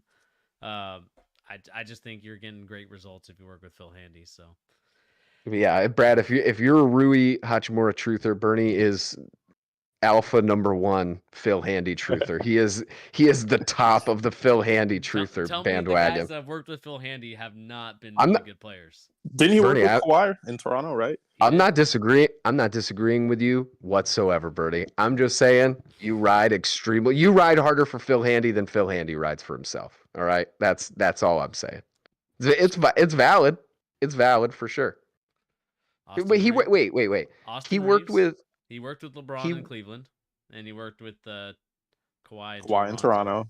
Yeah, but I mean, that's not fair to give him all the credit for Kawhi. He had already figured it out in San Antonio. But not all the credit, but a lot of. I mean, look at Rui though. He worked with Rui, and Rui worked with Austin Reeves. Where are those two guys right now? Hey, I'm not taking the Lakers. I'm not taking anything away from Phil Handy. All right, I'm just saying maybe let's not give him all the credit for Kawhi. That's Sensei Handy to you. Is Rui's nickname really Black Samurai? Like, I've never heard him. I've heard that before. I have heard that. Really? Yeah. Japanese Jordan is the I've heard Japanese, that too. Oh my gosh. The only reason I know for a fact I've heard that is because he has. Have you guys ever seen his handshake with LeBron? They kind of do like a samurai bow to each other. I've heard it in that context. That's a nickname though. That's pretty awesome. You can't be mad at that. Twitter had a wild nickname for him. It was not cool. Uh-oh. No. Not safe for the airwaves. I mean, it is, but like, it's just really. I didn't like it. I thought it was wrong. I'm glad he came out and hooped. All right, we'll let that be. But before we leave Rui, hold on. Before we leave Rui, when are we going to get the 30 for 30 about Rui in Japan, playing in high school? Bro, have you seen his high school tapes? It's amazing. They're it's insane. Kuroko. I've never seen it. He's playing real life Kuroko's basketball. Oh my goodness, Brad, you need to look it up. Look up his highlight tape. If Rui has a good PR manager, they should be looking for somebody to animate like his journey through high school Japan basketball, because he was straight up an anime character living his life over there, and it's awesome to watch. It was beautiful. We need to watch his highlights tonight. I need to see it. Oh my god, it's so awesome. It's crazy. Do we have any other players that we want to talk about before we move on? Is there any? I have one more. I think I'm out. Let's hear it, Brad. All right, Brad. All right, I'm going to the Rockets. Okay. Oh God. I know everybody's thinking Jalen Green, but I'm not the biggest Jalen Green fan. And I do Christopher. Oh goodness. Oh, Bernie. I do think Jalen Green will be better, but I got somebody else who I think will be even better. And it goes with my Seattle players love, Tari Eason. Yeah, that of all the people you could have said there, Brad, that's actually the one I agree with the most. I was very worried you were going to say Kevin Porter Jr. And I cannot lie, I am all the way out on him. That's just my take on him. But let's hear about Tari Eason. Actually, okay, before I get to Tari, funny story, Pete. I traded KPJ in my Dynasty League with Ben Simmons for a first-round pick and Jaden McDaniels, and my first-round pick turned into Amen Thompson. So I traded KPJ for his replacement. You fleeced that person so hard. Absolutely. But okay, yeah. Back to Tari. I'm gonna give you guys some numbers about him, right? The Rockets last year were plus 5.8 points better with him on the floor, which was first on the team in on-off differential. Like second was Sengun, third was Jalen Green. No surprise there. He ranks in the 92nd percentile among forwards in all of steal percentage, block percentage, offensive rebound percentage, and defensive rebound percentage. 92nd percentile as a rookie. That's crazy. Yeah, that's nuts. As a rookie, too, that's absurd. Yeah. He's 6'8" with Kawhi-like measurements, pretty much the same size of hands, pretty much the same wingspan. I'm not saying, defensively, he could be Kawhi. I'm not saying he is, but he could be. But I think this is why I say he's primed for a breakout. I think Ime Udoka is the perfect coach to bring that out of him because he's a defensive-minded coach, and he'll be able to use him. Steven Silas, you're a good dude. You're a good guy. Had no idea what he was doing out there. Ime Udoka will be able to use him and actually deploy him in ways he can be effective. Yeah, talking about guys like McDaniels we talked about earlier, he's definitely kind of right in that same lane of the defensive upside. You know, he literally could probably guard all 5 players on the opposing team. Yeah, Tari is legit. And one of the things I think that's underrated about him is how well he meshes with Sengun, too. Because he really can be like the defensive center if they wanted to go that way. Because Sengun, that's not really what you have him for, right? He's like the point center, going to be kind of like Jokic light. Tari Eason, he blends perfect with that. That's like he can be like the Aaron Gordon. Exactly. He's the perfect balancing point to Sengun's skill set. So if there's any coach that's going to see stuff like that and bring the best out of these guys, it is certainly Ime from what we've seen from him too. And this dude actually shoots. He's not necessarily what you would call a shooter, but he shoots. He has not an ugly shot. I think the Aaron Gordon comparison is great because he kind of just has that similar game defensively, maybe a little bit better than him. But, when you got a guy like Tari Eason who can just knock down the 34%, that's just enough to be at least a threat to take that shot. And now that, like you said, Pete, you have Sengun, you have him, you have Green, you have Thompson. You have a lot of guys that could just shoot, attack the lanes, get other guys opportunities. And, we even saw it. Aaron Gordon had a great, I think what was it, game 4, game 5, or maybe even game 3. in the finals. In the finals. I think it was 4. Game 4. Maybe it was game 4. He went off because he was obviously left alone and he was attacking the basket because they would just obviously blitz or double team the point guard off those pick and rolls. It just allows a guy like Tari Eason to probably get some good looks. This team can develop and gel well together, and I think with Udoka's his repertoire, I think he definitely can get this team closer to what it needs to be because, like you said, Brad, and Pete, you've said it too, this was a very dysfunctional franchise for the last 5 years. Yeah. Yeah. Maybe 5 years. Maybe not 5. 4 years, I guess. I don't know. 4 years. Ever since Harden got fat. Ever since Harden, Yeah, that's really the turning point for that squad. Bring up Tari Eason, though, that's kind of one of the reasons I hate this team so much. Why did they go get Fred VanVleet and Dylan Brooks and pay them so much money? I get getting vets after having nothing, but they overcorrected. How are you going to justify giving Dylan Brooks minutes that Tari Eason should be getting? That's really hard for me to stomach the idea of having a guy that, like you said, Brad, first season as a rookie, he's in the 92nd percentile on defense. that's absurd. And then you hamstring him with a guy that's like just significantly worse in a lot of ways and is going to take shots away from your guards. I just don't really understand the balance with what they did this offseason. But I like all their young guys. It's just actually seeing them get on the court will be the challenge, I think. I'm going to throw one last guy out. I don't even have a lot to say about him. I just feel like he's an afterthought in the league right now, and it's Anthony Simons. He's so much more talented than the amount of discussion about him. He's still, I think he's 23. I might be wrong. He might even be younger than that. He's 24. Okay, he just turned 24 about a month and a half ago, 2 months ago. Anthony Simons is an afterthought on for so many reasons, but especially the Damian Lillard circus mixed with drafting Scoot Henderson. I mean, everybody and their mother basically just forgets this dude is even on this team and is already a 21 point per game scorer. This guy is way, way, way, way better than being as underappreciated and undervalued as he is. And really, in a lot of ways, I think a lot of his problems kind of mirror the Michael Porter Jr. thing too, like where it's the shot selection is not necessarily great. He's one of those guys that got an extraordinary amount of hype from like the earliest days of being in the league, and it took a while to start seeing it. So I feel like people still doubt that it's even a thing. But the guy almost shoots 40% from three, and he's averaging 21 points per game. If they manage to get rid of Dame and get something good back, like let's just say it's Cat, right?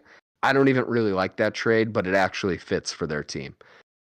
If it's Scoot, Anthony Simons, and somebody like Cat, that team honestly is way better than people give it credit for. It's not that bad. They're much more balanced than they would be as of right now in terms of having a guy like Nurkic, who is absolutely abominable. He is the reverse of this segment we're doing. He is like one of my least favorite players in the league who's still a starter.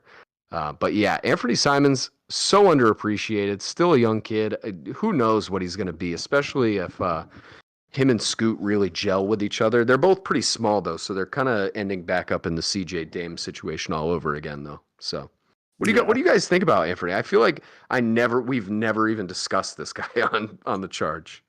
I don't think we have, but I mean, there's a lot of pros and cons with him. I like his talent. He can really shoot the ball, but like you said, that's probably like an issue because all he does, I swear, whenever I watch him, is shoot threes. Like all he does is his shot diet is hideous. Like if you looked at an Anthony Simons shot chart, it would probably look nasty. But I'd like to see him get to the hoop more. He's 6'4" and athletic. He was in the dunk contest, wasn't he? He won it, actually. He won it. He jumped over his girlfriend or something, but he never drives to the hoop. No, he really does not. You're not wrong. I'm trying to find out how many shots he takes per game, how many threes he takes. Because his percentages have gone up pretty much consistently, other than his 3-point shot. I think that's just more he takes so many. Yeah, I mean, he takes about like 9.1 a game. 9 threes a game, bro. That's with Dame. Dude, oh my goodness. That's nuts. That's really crazy. Per 100 possessions, he takes 13 threes. Wow.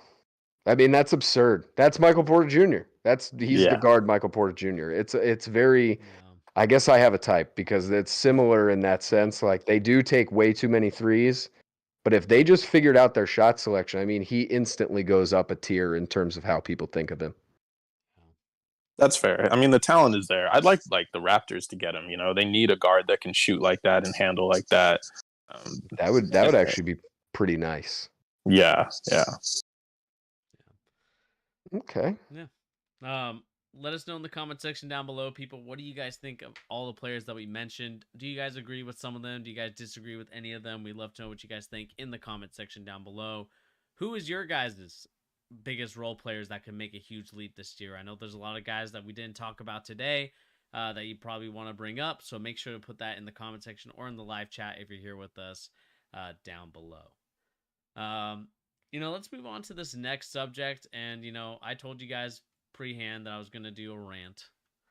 It's this sort of nonsense that our favorite new boomer YouTuber Stephen A. Smith. So Stephen A. Smith, as you guys know, has had a lot of things happen in the off season where I just feel like it's we've seen more of Stephen A. Smith, and I've told Pete this, and I'm going to tell you this now, Brad. Like, this is the most that I've ever seen Stephen A. Smith in a very long time. Like, in terms of consistently, like in the summer, because most of these guys are, vacationing, doing whatever. But this summer, Stephen A. Smith has made a bigger appearance than I remember in most recent years. And so he's had some beefs with some people, but his latest beef that he's had now is not the fact that he's scamming kids at the IMG Academy by being a basketball camp instructor. Oh, goodness. It's now he's starting beef with Lonzo Ball. He kind of went on the record, and we can listen a little bit. I have the 23-second clip here of what Stephen A. Smith said about Lonzo Ball, and here's what it says. You can't play 50, 60, 70 games a year in the postseason and stuff like that, and it's sad because those are doctors. Something went wrong in terms of these procedures that he has had. I don't think he'll ever be the same based off of what we're seeing and hearing and reading about. I've heard that it's even hard for him to get up from the sitting position.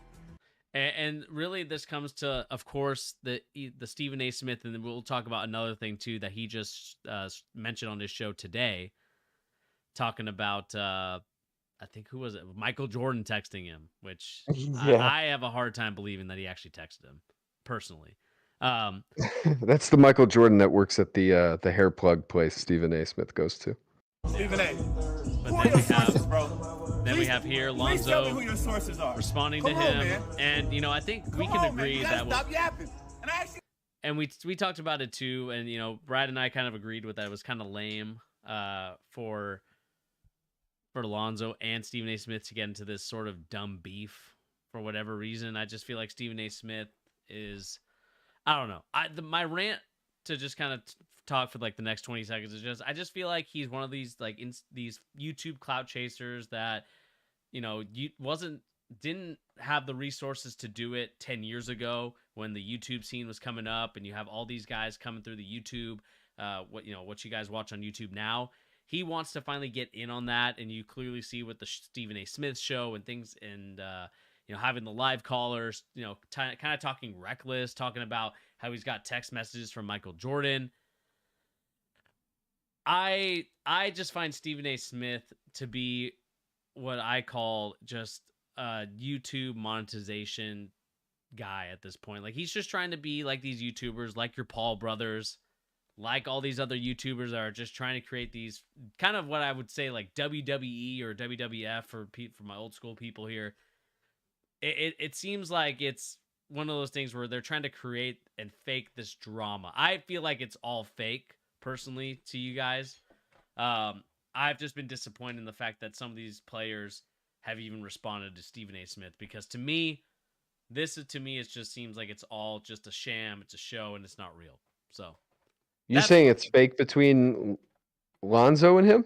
Like this little beef is fake? I don't know if it's fake, but it seems very WWE-esque, Pete, if I'm keeping it real. I mean, really, the thing about it, and this is just the Stephen A. Smith of it all, is like he has a chronic disorder where he needs to feel right about everything. And like he's the definition of a guy who will, say anything he can to be right. And then as soon as the circumstances change, he'll say, well, I was planning for that the whole time. I was right in this way. You just didn't think of it. But in all reality, he's a hot take connoisseur. That's all he is really there for in the media. He doesn't necessarily bring report, like he's not a reporter in the sense of like Shams or Woj, right? He doesn't really have anything valuable to say in terms of actual breaking down of the film and game itself. He just has to get himself involved in stuff that is emotionally relevant to the people that watch the sports that he talks about, and then say the controversial thing that will get people to talk about him, right? Because really, that's all it is like, why would he even have a take on Lonzo the day that Lonzo is saying he himself cannot play for this next upcoming season because of his knee. There's no reason to say anything negative other than the fact that you want people to look at you. It's that simple. And he is just that guy. Look at me, I'm Stephen A. Smith. And the funniest part is that then he comes on today and shows this text message from Michael Jordan. And it's like, what did you have, even if that's the real Michael Jordan, what did you have to offer him to give you something he would say on the record to show on First Take or on the Stephen A. Smith show, whatever it was, right? It's crazy, man. It's crazy. I think the biggest one, Brad, I'm going to let you go after this. I really think that appearance he had on the Paul George podcast recently is all you need to know about Stephen A. You know, it's just the fake tough guy, like machismo image he likes to project for himself. But then anytime that gets challenged, but I'm just a reporter, you know. But it's like, no, you can't have it both ways and, you know, be this guy. And Bernie, we talked about it when he said he was going to be a coach of, you know, youth basketball. It's like, dude, you talk about 15 different sports professionally. How are you going to even remotely justify coaching kids on one sport that you have proven time and time again you don't really know what you're talking about? Yeah, Stephen A is a character. He's really just, he just wants attention 24/7. It's like there's no such thing as bad publicity with him, which is why he just says whatever, whenever. I really wish Lonzo hadn't even entertained this, you know, because also now, like, if you don't come back and you know, have more complications, you put out this video to Stephen A, which is just more firepower for him to get more views later on and make you look like an idiot. Yeah, I can't say too much about Stephen A. I can't stand him. His show sucks. And all right, Bernie, I do think you were saying like how you've seen him all over the place this summer. I really think that's because ESPN fired everybody and he just knows I'm the face of ESPN now. Like, it's me. I'm Steve. Like, Stephen A is ESPN and he knows that. And respect to him for getting a bag and all that. But, like, you know, at the expense of the players isn't very cool. And if they ever cut ties with him or anything, players would dance on his grave for sure. Yeah, I mean, I think. See, I actually. Oh, go ahead, Bernie. Sorry. No, the only thing I was gonna say, I think they already are, because I mean, it's just like it's one of those things with a guy like Stephen A. Smith. You know, like you said, Brad. Like, why would I even want to communicate with this guy if this guy's just gonna continuously crap on me for whatever I do, right? There's no good faith there. Like, yeah, he's just like I said, he's like a Paul brother. It's annoying to kind of continuously hear him have these clickbait videos. Like, I to me personally, Stephen A. Smith, I think, missed the boat 10 years ago. And I think ESPN, I think all of the sports media missed the 10 years ago where they would have wished they would have went back 10 years ago and just said, hey, let's do this YouTube thing. Let's do some podcasts here and there. Because that, you know, that was starting to come up at that time. And I'm sure these guys were thinking, oh, we're ESPN, we're Fox Sports, we're never going to get taken over by the internet. But you realize, like I talked about with Pete, and I know that this is kind of just bringing up old subjects again, but I just have to repeat it. It's, why would I want to waste, you know, a couple hours to watch Stephen A. Smith on First Take when I could just go on YouTube and type in, you know, fantasy basketball advice that I need, like who are some sleepers that I can take, or you know, watch highlights of like Kyrie Irving, or watch highlights of all these other players. Like, why would I even wait for, you know, or a video on like who, you know, Lonzo Ball's history, like that? I would rather much do that on YouTube than like wait for Stephen A. Smith to say something. And I just think that there's better personalities out there than Stephen A. Smith. I just think the unfortunate thing is, and like you said, Brad, he's the face of ESPN now. They spent over $100 million on Stephen A. Smith to be the face. And he got $100 million? Oh my goodness! I think he got a big bag, because I think McAfee, if I remember right, McAfee got like one something.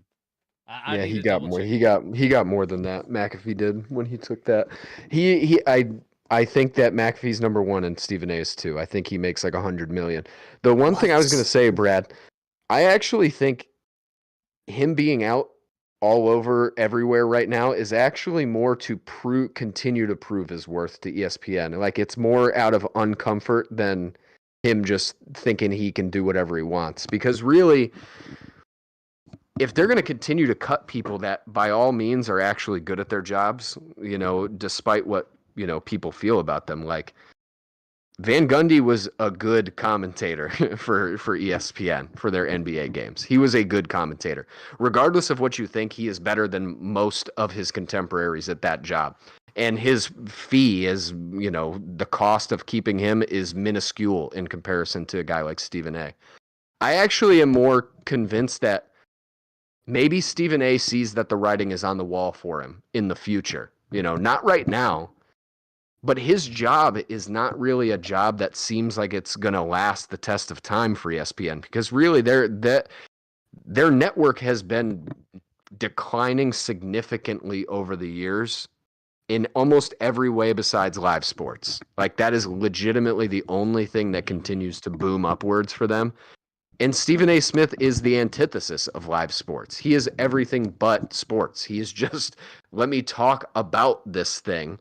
But he really, like, even if you compare him to guys that do a very similar job to him, like the Pat McAfees of the world, like the Bill Simmons of the world, right? Like, these guys that are, they talk about everything, but then they also, like, I just don't really think Stephen A. has ever shown a legitimate track record of actually understanding the things he talks about to the level he pretends to, right?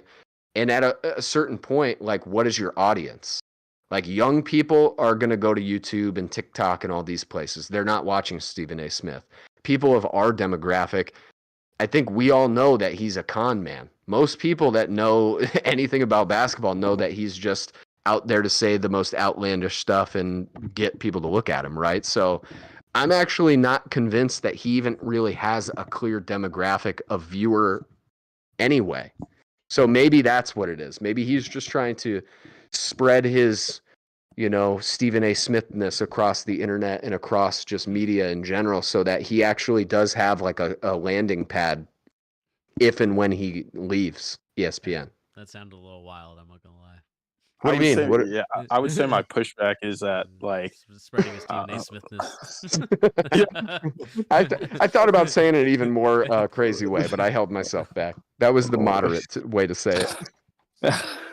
I would say my pushback for Stephen A. is I do think that he actually is, like, super popular, just because, like, there's less of people like me, you, and Bernie in, like, you know, in America, like, to actually understand just how much this guy sucks and he doesn't actually talk basketball. Those people, like, the average watcher turns on sports or First Take and they're like, oh, this is good stuff, you know, like, he gives some points here and there, then he gives some slander and he's loud, and, you know, like, I think, like, your average basketball watcher is actually tuned into First Take a lot, which is sad. You might be right. Maybe it's just the optimist in me that I think more of people, but you're probably right. I mean, the show continues to go on. Of all the things that have lasted on ESPN, it's First Take, unfortunately. I remember him saying something about, like, their ratings. Like, I watched the Stephen A. podcast where he was cooking Paul George. It was funny. But he said something about, like, First Take being the #1 rated show for however many years. And just looking it up now, like, he is not lying. It's pretty crazy. You're not wrong. I'm so wrong. It's sad because it shouldn't be that way. Yeah, just from October 21st to October 22nd, his viewership jumped 16%. Oh my god! Goodness, that makes me we're sick. doomed. We're doomed. Oh no! Get Up and First Take enjoyed historic January 2023 ratings. Okay, I guess I'm off base. I just more think it's like, maybe it's less about his show actually being successful and more about what ESPN wants to do, I guess, is maybe my point, right? It seems like they need to just get more sports on their network in general. And if everything is true about, like, some of the collective bargaining stuff with all these major sports coming up, you never know. Like, maybe there's just less time for every other show and he gets even more of a stranglehold over just the talk show format on ESPN. But yeah. That's hard for me to stomach. I can't. I think that's where it's headed. Honestly, that's why they fired everyone, and they're like, Stephen A., you are the guy. We're letting you run the point. Painful. And ESPN is. We're in the Twilight Zone. It's gonna. Yeah, but I do agree with you guys. I mean, it is unfortunate that a guy like Stephen A. Smith, who, again, like you said, Pete, the knowledge of basketball, the knowledge and even the insider information. Like, we know that Stephen A. Smith and a lot of these guys that appear on these shows, I even think of guys like Chris Broussard, Rob Parker, like all these guys that are just, a little bit, I would say, maybe 20 years older than us. I can't remember how old these guys are, but they're the generations before us. Like, I feel like they just do a lot of lying. There's a lot of cap coming from Stephen A. Smith. There's a lot of cap coming from a lot of these guys. Like, we even had Kevin Durant call out Chris Broussard for saying, like, you don't even have my number. Like, I feel like there's a lot of that stuff that these media people do. But like you said, Brad, like, the average viewer is just going to believe what Stephen A. Smith says because it's Stephen A. Smith, or it's what Chris Broussard said, or it's what Colin Cowherd said, or it's what Skip Bayless. I don't even know why Skip Bayless, but it's like, what you think that these guys can never do no wrong. These guys are never saying anything wrong, but they lie consistently, or they stretch the truth of their quotes or what they're saying to a point where it's a little bit outlandish. Like, what? No way. Like, to me personally, I don't think Michael Jordan texted Stephen A. Smith about this Steph Curry. No, absolutely not. He would have brought that on ESPN, bro. Why did he put that on his own show and not ESPN? That would have made ratings go crazy. Michael Jordan texted you? Show the text. Like, come on. Yeah, so I call cap on that. I'm disappointed in our society for allowing guys like Stephen A. Smith to have a platform. Not, and again, I'm all about getting the bag, so I'm never going to hate, just like the players, like never going to hate on anybody that wants to get their income up. But what I hate enough for both of us. But what I will get frustrated with is just the constant believing that these guys can never say anything wrong, that what they say is gospel. It's just lies. Like you said, Pete, he's a con man. I think, all these guys on these sports networks are con men, and they just want to, again, use the TikTok clips, use the YouTube clips to kind of create this ratings where really I don't think that these guys, if they didn't do any of that and they were actually doing reporting, we know that these guys would not get the ratings that they would. So that's the unfortunate part of, I would say, American sports media in general, maybe even sports media around the world, because I don't know. I do think, Pete, you're probably right. Like, in the future, with like, because it's right now, it's the past generation is probably like the average viewer that's super tuned into First Take.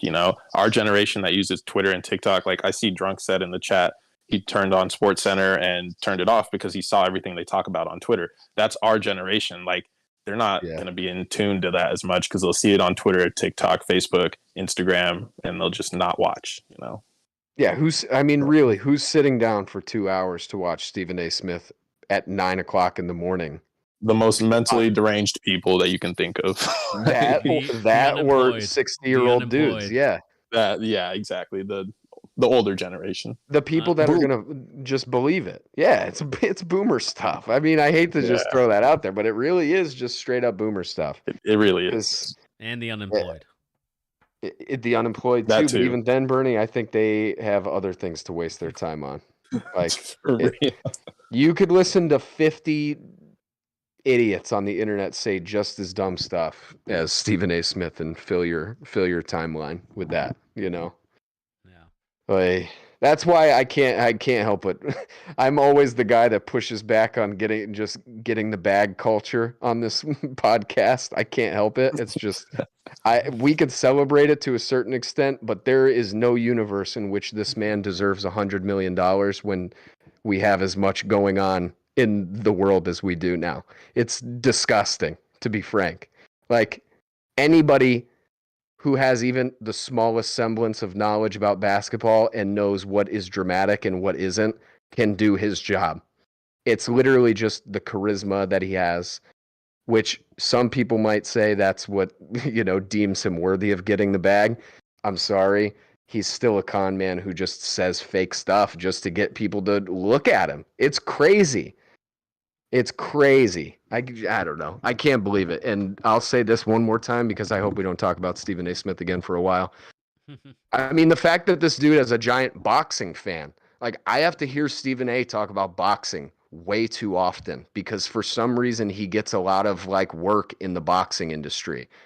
This dude doesn't know anything about anything. He doesn't have the slightest clue past like what the hot take of the day is. So It's not just basketball. He really just doesn't know what he's talking about. But just like anything, if you spread yourself out that thin, how could you be an expert on anything? You know? Yeah, exactly. Let us know in the comment section down below. I know there's a lot of people in here that are saying some stuff. I do appreciate you guys tuning in and checking out the comment section. Let us know what you guys think, specifically about Stephen A. Smith. Is he someone that you watch? Is he someone that you listen to? And if he is, why do you listen to him? Because we'd love to know what it is. Because like I said, this is a channel about conversation. I love to know if you guys do watch, like, why do you watch Stephen A. Smith and other people like him? I would say like a guy like Skip Bayless, like a guy like Colin Cowherd is another guy that comes to mind as well. Let me know in the comment section down below, why do you guys listen to those guys? And I'd love to know your guys' opinion down there as well. All right. I'm not sure how much time everyone has left. I know, Pete, you have something coming up soon, right? Yeah, we can finish our. I think, what do we have? Like 2 segments left? Probably something. Yeah, let's get it. I'm good. I'll finish up. Okay. These are some quick segments. I do want to talk a little bit about the Steph Curry, Magic Johnson, just a little bit, just to touch on it. But I did want to talk about this one because I did find it interesting because you have a guy in Andres Nocioni. If you guys don't remember, he is, I believe he plays for, does he play for the Argentina? I can't remember if he does or not. But he just came out and was a little frustrated, actually, with the way, and, kind of segues back to Eric Gordon, one of your guys, Pete, or Eric Bledsoe, if you will. Yeah. Andres Nocioni questioned Eric Gordon's recruitment by the Bahamas. And he goes on to say, from this quote, "Now, with a cold mind, I'm thinking, is it fair for what the Bahamas did to nationalize a player who already competed for the United States, even winning a World Cup at the last minute?" And that's the question that I want to propose to you guys. And this, like I said, this is a quick segment, doesn't have to be very long. But do you think that it is right for Eric Gordon to join the Bahamas? Because how did he even get there? Like, does he actually have a tie to the Bahamas? I think he does. I think he does. I think he has like a passport or something like that. I think his mom or his dad is probably from the Bahamas, and in some sort of way. I think If that's the case. I'm looking at it. I don't think he is. I think they like nationalized him, like as part of the deal to join the team. I might be wrong, but I think that's what Nocioni is talking about. Like, he's saying like they literally, because you make a pretty hefty check to play for any national team. Here's my thing. While you look that up and fact check us on if he's actually Bahamanian, I believe is what you'd say if you're from there.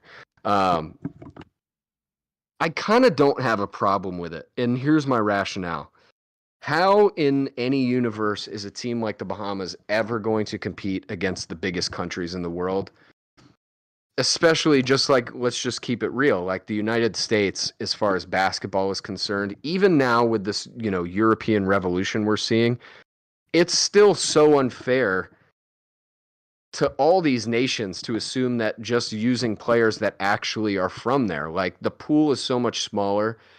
If you're going to even field teams that are competitive and make it worthwhile for these nations to throw people out there, I don't really see a problem with it, other than the fact, like, if they're literally just hiring somebody who has no interest in visiting the Bahamas, has never been there, and it's just like, here, catch this paycheck real quick, that's probably an issue. But I would assume that that's not the case with Eric Gordon. Like, if he is now a passport and residency in the Bahamas and has a house there, what's the problem?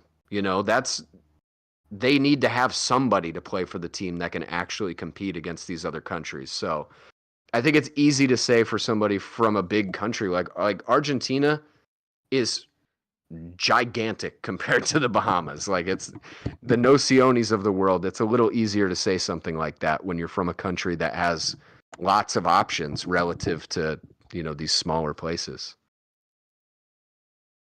Yeah, I agree. I don't have a problem with it. It makes the competition better. And in his case, his mom is from the Bahamas, so he actually does have a tie. So even there more really reason should why be no who issue. cares? Yeah. Yeah. Because really, like, if Cat's playing for the Dominican Republic, like, none of it matters. Like, these teams aren't going to win anyway. Yeah. I think my only pushback, and the only pushback I'm gonna have, it's to me, it's similar to like the World Cup for football or soccer. I think it's a little bit hard because I think you do take a roster spot away from a guy that might have been on the team, and that's my only pushback. And and you guys from experience, I know Brad for sure.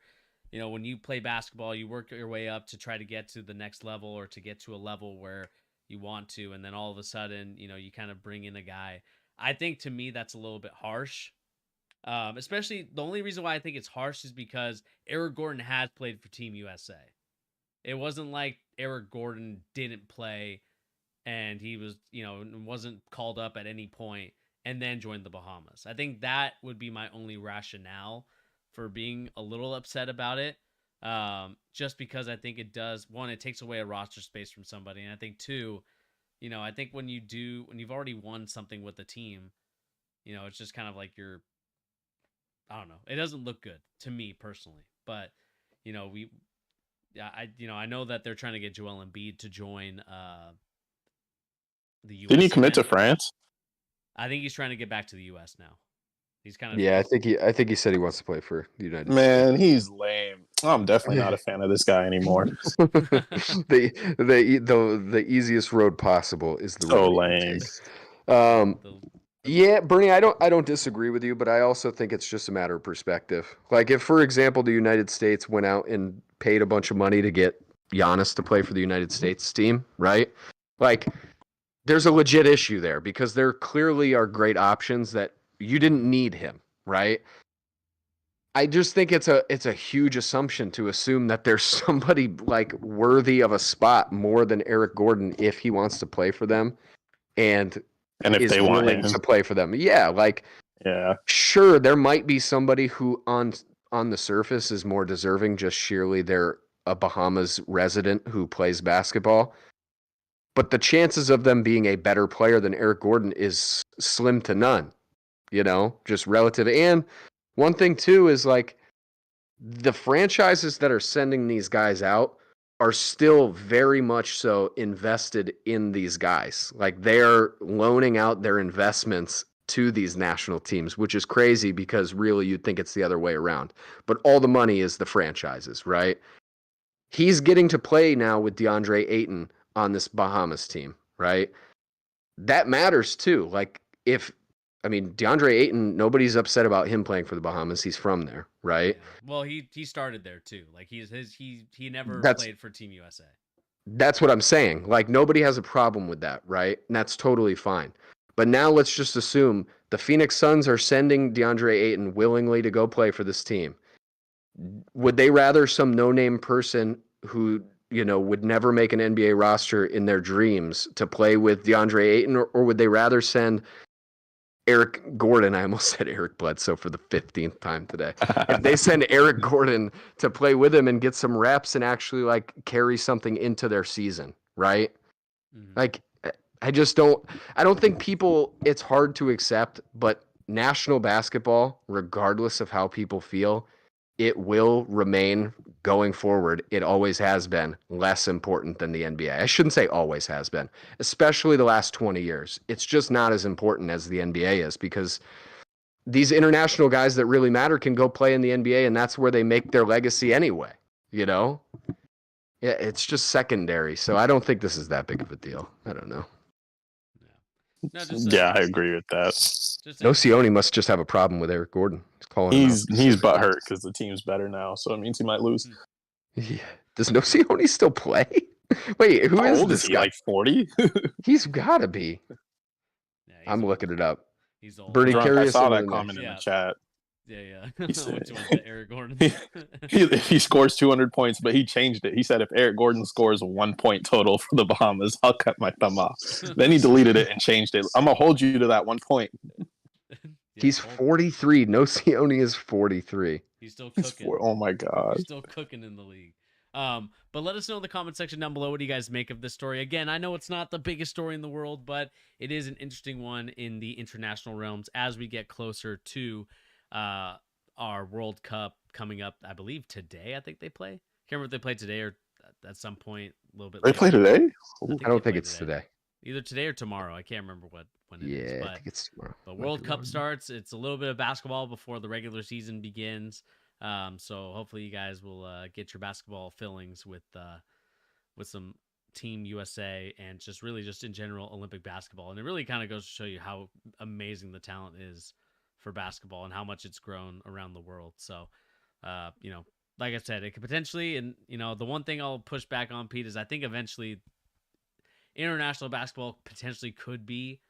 I'm not saying that it will ever be the World Cup because I just think the World Cup is just too popular and has too much of a history. But I just think that If I said ever, I didn't mean that. In the future, you could almost certainly be correct. You're probably right. I'm just saying, like, at the time right now, these games do not matter relative to NBA games. They don't.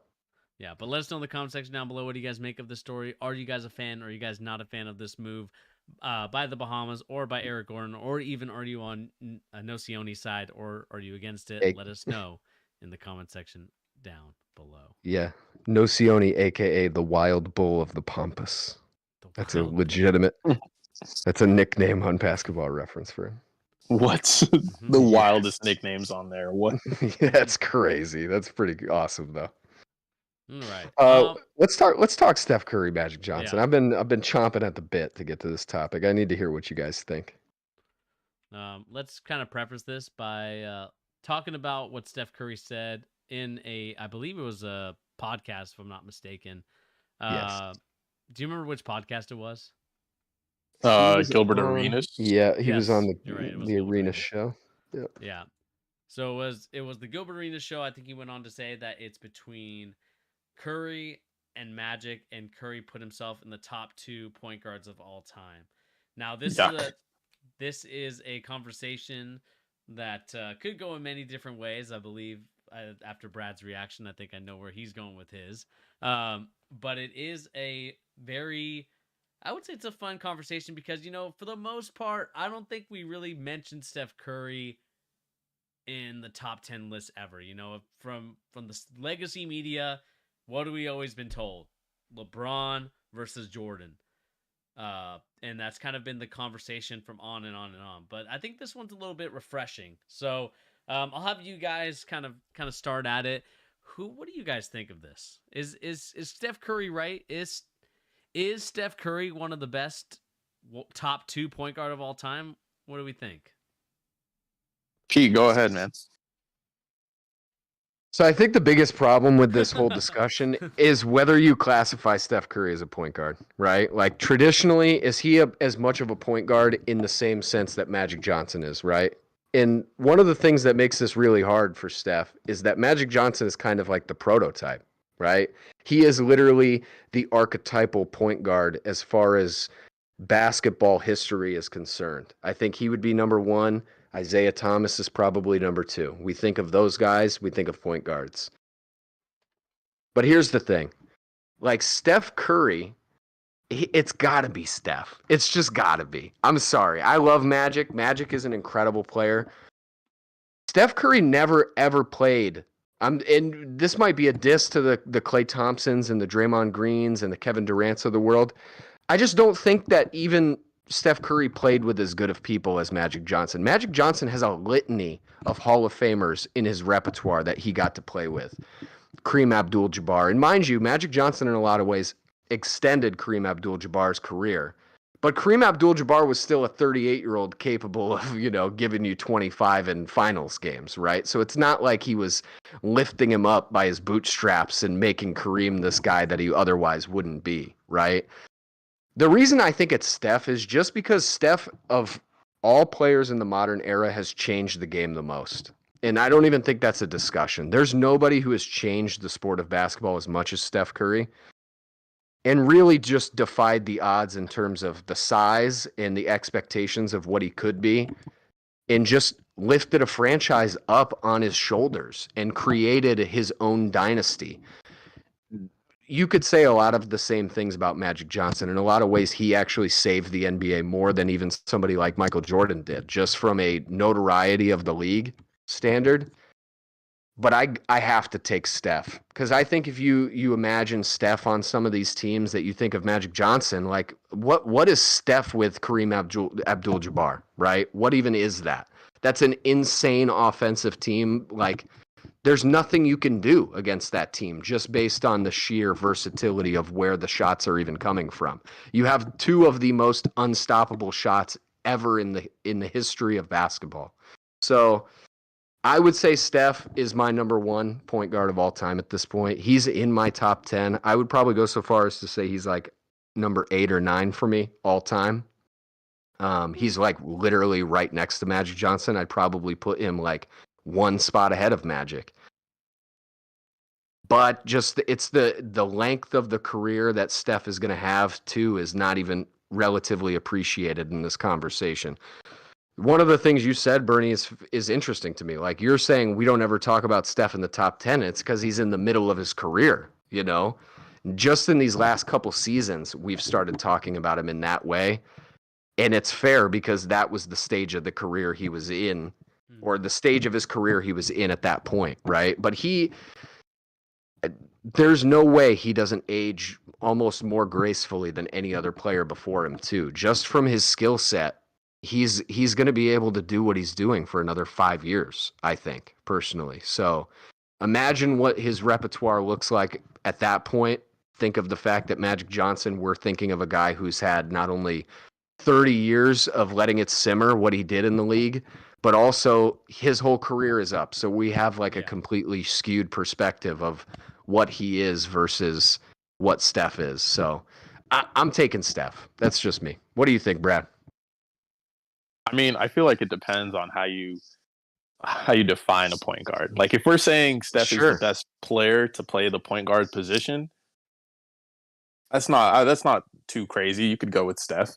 But if we were actually talking like point guard, I would probably say it's between Magic and Chris Paul, like doing the things that a point guard does. Because Steph is really like, I mean, I know that text that Stephen A. Smith got from Michael Jordan was fake, but it was real. Like it like in the sense that he talks about Steph is a shooter. He's the greatest shooter of all time, you know, which is true. Like, he didn't really, he wasn't really the general of a team the same way Magic was, or the same way CP3 was. Draymond played that role for them, and Steph got to run around screens, being called the point guard position, and shoot threes. So if you ask me, like, who the greatest point guard of all time is, it depends on your definition, and I'm going to take Chris Paul if we're talking about the floor general aspect. Like, I truly believe that. Like, the defense, the shot making, the passing. We all watched that series where he led the Pelicans against the Spurs, took them 7, and the Spurs were the eventual champs. I feel like people just underrate Chris Paul. I feel like the gap in the sense of a point guard is a lot smaller between Steph and Chris Paul, or at least it should be for like people having that conversation. Most people would say that the gap is huge between them. For me, Chris Paul's ahead, but if you're looking at it as another person, it should be smaller.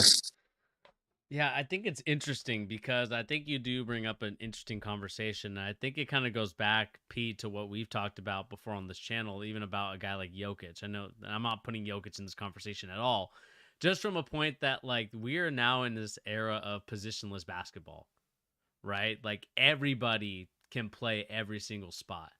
There's no defined roles anymore. And so I think that this is a really tough question now. Because I don't think we can ever ask the question now of, is he the best point guard of all time? Because like you said, Brad, point guard, I think, has a specific definition.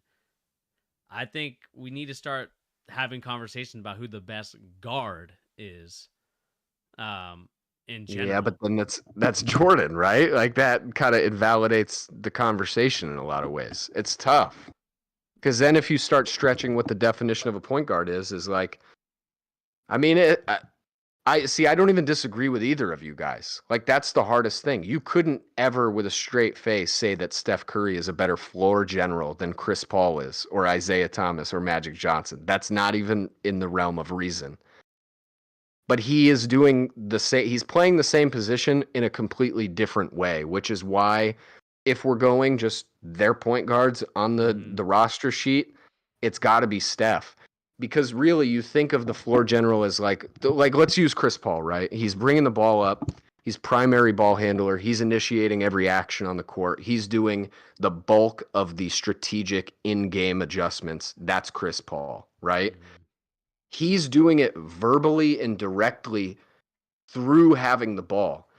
Steph Curry does a lot of that same exact stuff, except he does it non-verbally and without the ball.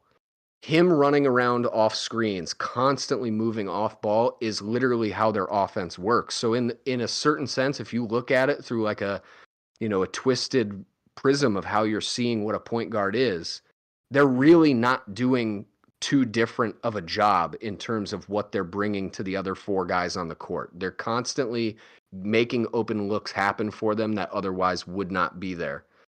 And if you start to break it down, like, they're the smallest guard on the court, they're playing the number one, technically labeled that, and they initiate almost every offensive action, or the offense just flows through them. That's why I could never even remotely consider Chris Paul a better point guard than Steph, even though if we're labeling it as floor general, you're not wrong at all. But that's just us changing the definitions of, or I guess muddying up what the definition of a point guard is. This is why it's a hard conversation. It's more interesting than LeBron and Jordan. Yeah. I mean, Drunk said in the chat that pure playmakers are dead. That's not true. Tyrese Halliburton is a pure playmaker. Yeah. Yeah, I mean, I can see that's a pretty good point, because like Steph running around screens creates all the spacing for his team, and that's when you see like Draymond make a crazy zip pass to Clay who's back cutting, or Kevon Looney's wide open for some reason and everyone's confused because two people followed Steph off of a screen. Yep. I thought they were gonna say kick in the nuts. Bro. Yeah. That too. That too. But those, like, think about that. What you just said is kind of like, in a certain way, if you're looking at it through that lens, Draymond making those passes, we've never seen him be able to do that without Steph. So by the logic of like Chris Paul is one of the greatest floor generals, getting these guys open looks and stuff like that, I'd argue the first chain of all the open looks in Golden State's dynasty here is literally the attention that Steph Curry is bringing, just by sheer virtue of how much of an offensive threat he is. It's just through a different means of getting there, Like, those passing lanes might not have ever been open for Draymond if Steph wasn't who he is. No, that's kind of true. like, it's kind of like he's just giving on the other side. Agreed. Who's helping with that gravity.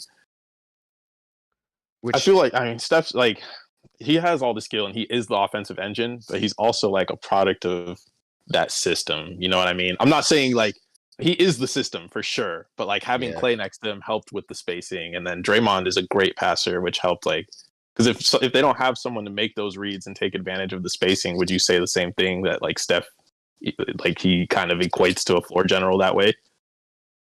I mean, based on what he's shown in his career, I think I would feel strange doubting that he couldn't have still done it. Like, Clay is an amazing player. I'm genuinely, I feel like most of what I'm coming across here is I'm taking away from Clay and Draymond, and I'm really not trying to. It's more just a matter of like, I think a lot of those guys' best skills shine brightest because of the mere fact that they play with Steph Curry. I mean, he is unbelievably ahead of anybody else in the categories where he is the best at. Like, it's not even comparable how much of a shooter he is compared to most of the league, right? I actually would question, well before I questioned like anything about Steph, like, would Clay have turned into Clay if he wasn't playing with Steph? Would Draymond have turned into Draymond if they weren't playing with Steph, right? Like you just said, the system is Steph. That system doesn't exist if he is not who he is. So I don't know. It just depends on what your definition of a point guard is and how you look at like what the task is. I just more think of it like there are certain archetypes of every position. We just happen to think of point guard in a very singular way. Like point guard, and that's the reason from the very beginning, like Magic Johnson, it's hard to compare to him because he is the archetype of what we think of as a point guard. He is He's the logo, the Jerry West logo of point guards, basically, right? So guys like Steph that just play completely differently than him, it's hard to compare because they don't look anything like each other, like in terms of how they affect the game. Yeah, I guess the one question I have though, Pete, is like your question is like, if Magic Johnson wasn't on these teams, do these Lakers win those championships? I mean, that's a super fair question, and I don't think they do.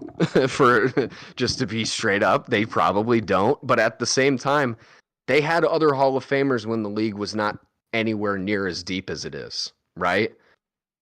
I would actually be more questioning of like whether basketball would be as popular as it is now if it wasn't for Magic Johnson, more than would the Lakers have still been good. They probably still would have been one of the best teams in the league. Yes.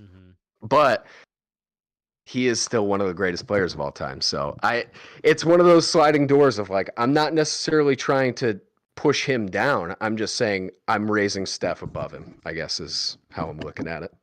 Yeah. I mean, it's a tough conversation just because I think there is a lot of, like you said, different aspects that we look at, you know. I mean, I think the issue sometimes too is that we didn't grow up with the Magic Johnson era. Sure. Like we didn't even watch him play. We didn't even watch him do any of that stuff. I think the last time he played was on that Dream Team, and that was, you know, when he was not even as good as he was back then. So I think it's a very interesting conversation to have because as the years carry on, as the seasons carry on, there'll obviously be better players. Positionless basketball is going there. God, I just read that comment. You are definitely drunk. Don't ever say that again. I gotta look at it. But yeah, I mean, it's tough to like neglect Magic Johnson, even just watching the highlights. Like, I think people forget like how good Magic Johnson was at Michigan State, but also just in the NBA. Just because, like we said, like we only see him through the highlights. We don't see him through the whole game. And maybe watching the game back in the 80s is a different feeling than what it was watching it now. So, can we like pull up like a land of basketball side by side of Magic and Steph's accolades? Yeah, I mean that's interesting. I'd be curious to see because like here, let me just read off. This is just the first 3 guys on Magic Johnson's best teammates throughout his NBA career. Number 1, Kareem Abdul-Jabbar, like easily better than anybody Steph has ever played with. And I'm sorry, Kevin Durant I'm trying not to count him as much because he only played there for a few seasons, but even then, Kareem Abdul-Jabbar is better than Kevin Durant. He had James Worthy. James Worthy is one of the most underappreciated Hall of Famers ever in the history of basketball. Bob McAdoo is in the same boat. He was an NBA MVP in his prime. Like, again, not to take away from Clay and Draymond, those guys are better than Clay and Draymond were, well, you know, relative to the era they were in. So I just think Steph is working with less. You think so? Really? Man, I really think so. Like they won 73 games. Yeah, but they won 73 games with like a roster of just people they drafted. Like it wasn't like they had a bunch of like nobody would have ever said Clay or Draymond was Hall of Famers going into that season. You know, they were not Kareem Abdul-Jabbar or Bob McAdoo or James Worthy. And they had Magic Johnson there too, right? So you think of then comparing that, like Steph Curry, I don't know. I also then have to compare the eras of who they're playing against. Like Magic Johnson's greatest rival of all time is Larry Bird. I'm not taking anything away from Larry Bird. Don't be dissing Larry Bird now. I'm not. Hey, are you kidding me? Larry Bird he's on the Mount Rushmore of white people. He's there. I'm not taking it. I'm taking nothing away from him. This is a man that has lifted my race in terms of the sport I care about most. All right. My point is this: Steph Curry is going up against LeBron, right? We're not saying Larry Bird is LeBron, and Steph beat LeBron more times than not, right? So I don't know. Yeah, I hear you. As the biggest LeBron fan I know, other than you, Brad, I would, and Bernie, both of you, I'm a diehard LeBron fan. I just think, like, at that point, this is where I have to raise him up in terms of the competition that Steph is going up against is better than what Magic had to go against too. That's a fair point. This drunk said. Not in the way. What did he say? Kareem is definitely better than KD, bro. At least career wise. I mean, you could make an argument skill wise, but you got to respect people playing in their eras. You must be on some good sauce tonight. Yeah, because KD in his wildest dreams, KD himself wouldn't say he's better than Kareem Abdul-Jabbar. There's no shot he would say that. He's literally one of the 3 greatest players ever in the league, as far as right now is concerned. Yeah. Here are the stats really quick I have for you, Brad. I put up Land of Basketball on the stream. So we have, in terms of championships, Magic has 5, Curry has 4. NBA seasons, Curry has 14, Magic Johnson 13. So obviously Steph Curry's gonna have more seasons played. Playoffs played, Magic had 13, Steph Curry had 9.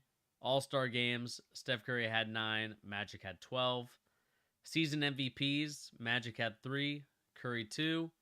Finals MVPs, Magic 3, Steph Curry 1. He really should have 2, but they won't. Should have 2. He should have 1. You think Andre Iguodala was better than There's Steph Curry? In no that shot. Yeah, I watched that, Brad. Bro, I watched. No, it's revisionist history to go back and say Steph deserved that, bro. People look at the numbers and are like, "Oh yeah, Steph averaged 24 or whatever. He deserved it, and because he's Steph." But Andre was the one playing defense on LeBron, who was torching them. Honestly, it should have gone to LeBron, but Andre was. Yes, I agree with that. It should have gone to LeBron. You're right. We'll all agree on that. It was LeBron's award. Yeah. Andre was the primary defender on him. In that series, Andre shot better from 3 than Steph. Steph was a walking brick. Like, he could not hit a 3. He did it on less volume, but like, that's what matters, is actually making the shots. You know, you don't get credit just for taking more 3s. Let's see here. All NBA teams, we have Magic with 10, Curry with 9. Scoring leader, Steph Curry had 2 scoring titles. Magic had none. But Magic Johnson did have 4 assist titles, and Steph Curry has had 0. Which Magic's accolades are nuts. Oh, it's insane. 9 first teams, and Steph only has 4. Yep. Yeah, but is that due to the level of competition rising in his position though? 100%. 100. You think so? Who has he lost first teams to? Like, I know he lost one to Luka. I mean, probably Booker maybe at some point. We'll have to look back at the history, but I mean, this is a really tough call. I mean, it's tough because, you know, like you said, Brad, like we have revisionist history. Like we're in the current era of Steph Curry right now, so we're oohing and awing about Steph Curry. But I think give this conversation about 10 more years when Curry's finally out of the league and there's been like his story is finally written. I think this would be the right time to have that conversation again about like who really is the best player between the two, because I think it is a very interesting conversation, because like you said, we view, at least I would say, the average NBA fan, just because of Twitter, and you know how I feel about the NBA Twitter sometimes, they still think that, and again, they weren't as good, I would say, as they're not as good as the players are today, but I would say that a lot of these older players get disrespected and called plumbers. Yeah, that's not fair. I want to make clear, that's not what I'm saying. But there's no way, regardless of if you think they were plumbers or not, they're not. The league is not anywhere near as good back then as it is now. It's night and day. Which is a fair point, but can we really take away points from those players back then for that? Like, of course we can't. That's why these conversations are so nonsense anyways, because really, yeah, it's apples and oranges. We're comparing like very different circumstances. Like if you put Steph, the version of Steph we had now back in that era of basketball, there would be a lot of people who would on the surface just immediately assume he's going to get absolutely clubbed to death, right? Like he's just going to get beaten up every game because it's so physical. That's wrong, though, because he just would have been taking shots that nobody would have thought were ever going to go in. He would have broken the game back then, just more so than he did now. So, but that conversation doesn't mean anything, because that can't happen, and neither can Magic Johnson play nowadays. I mean, Magic Johnson in today's basketball era, he would still be one of the best players in the league. So it's not to take anything away from him. I just think I just think Steph, especially, and one of the things I want to clarify just before we move on, I'm not like a Steph Curry ride or die guy. Honestly, he's driven me crazy for most of his career. I just think like the nail in the coffin for me is that championship 2 seasons ago.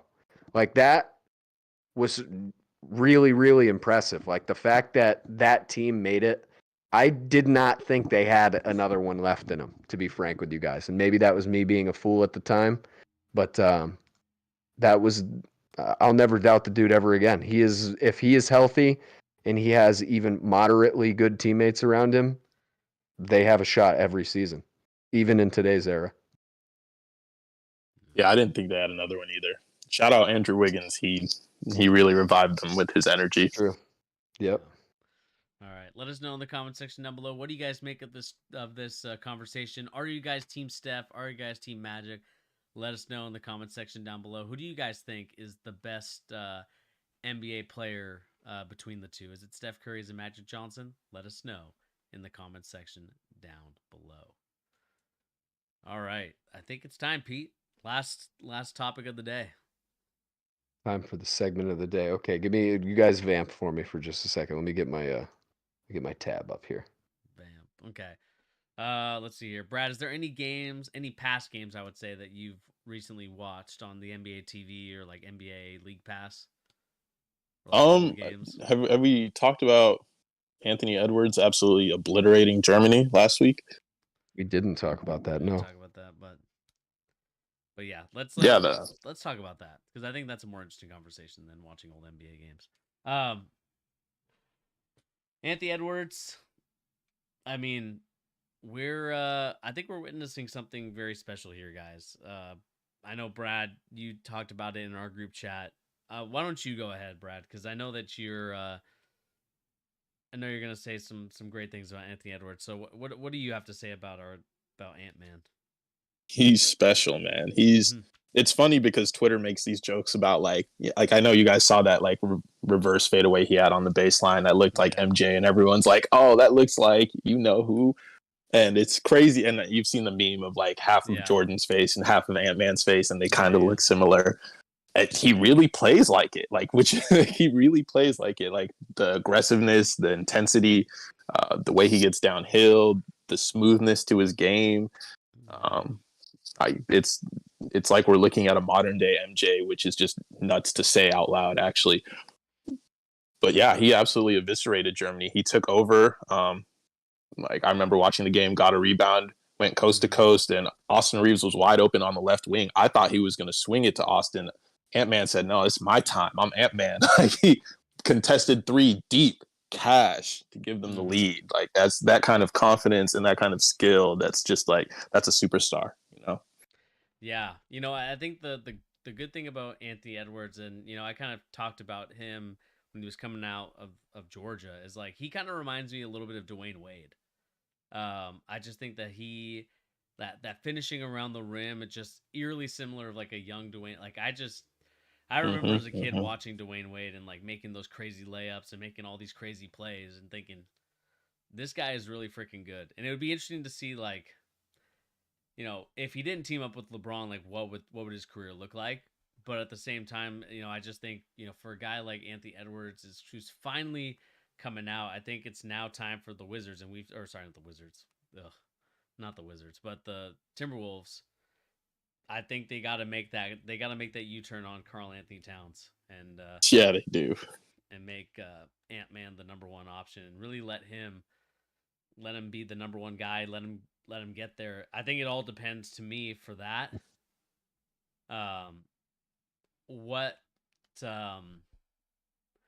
Really the ego check of a guy like Karl Anthony Towns. You know, what's the ego? Man, changed the game. He changed the game, Bernie.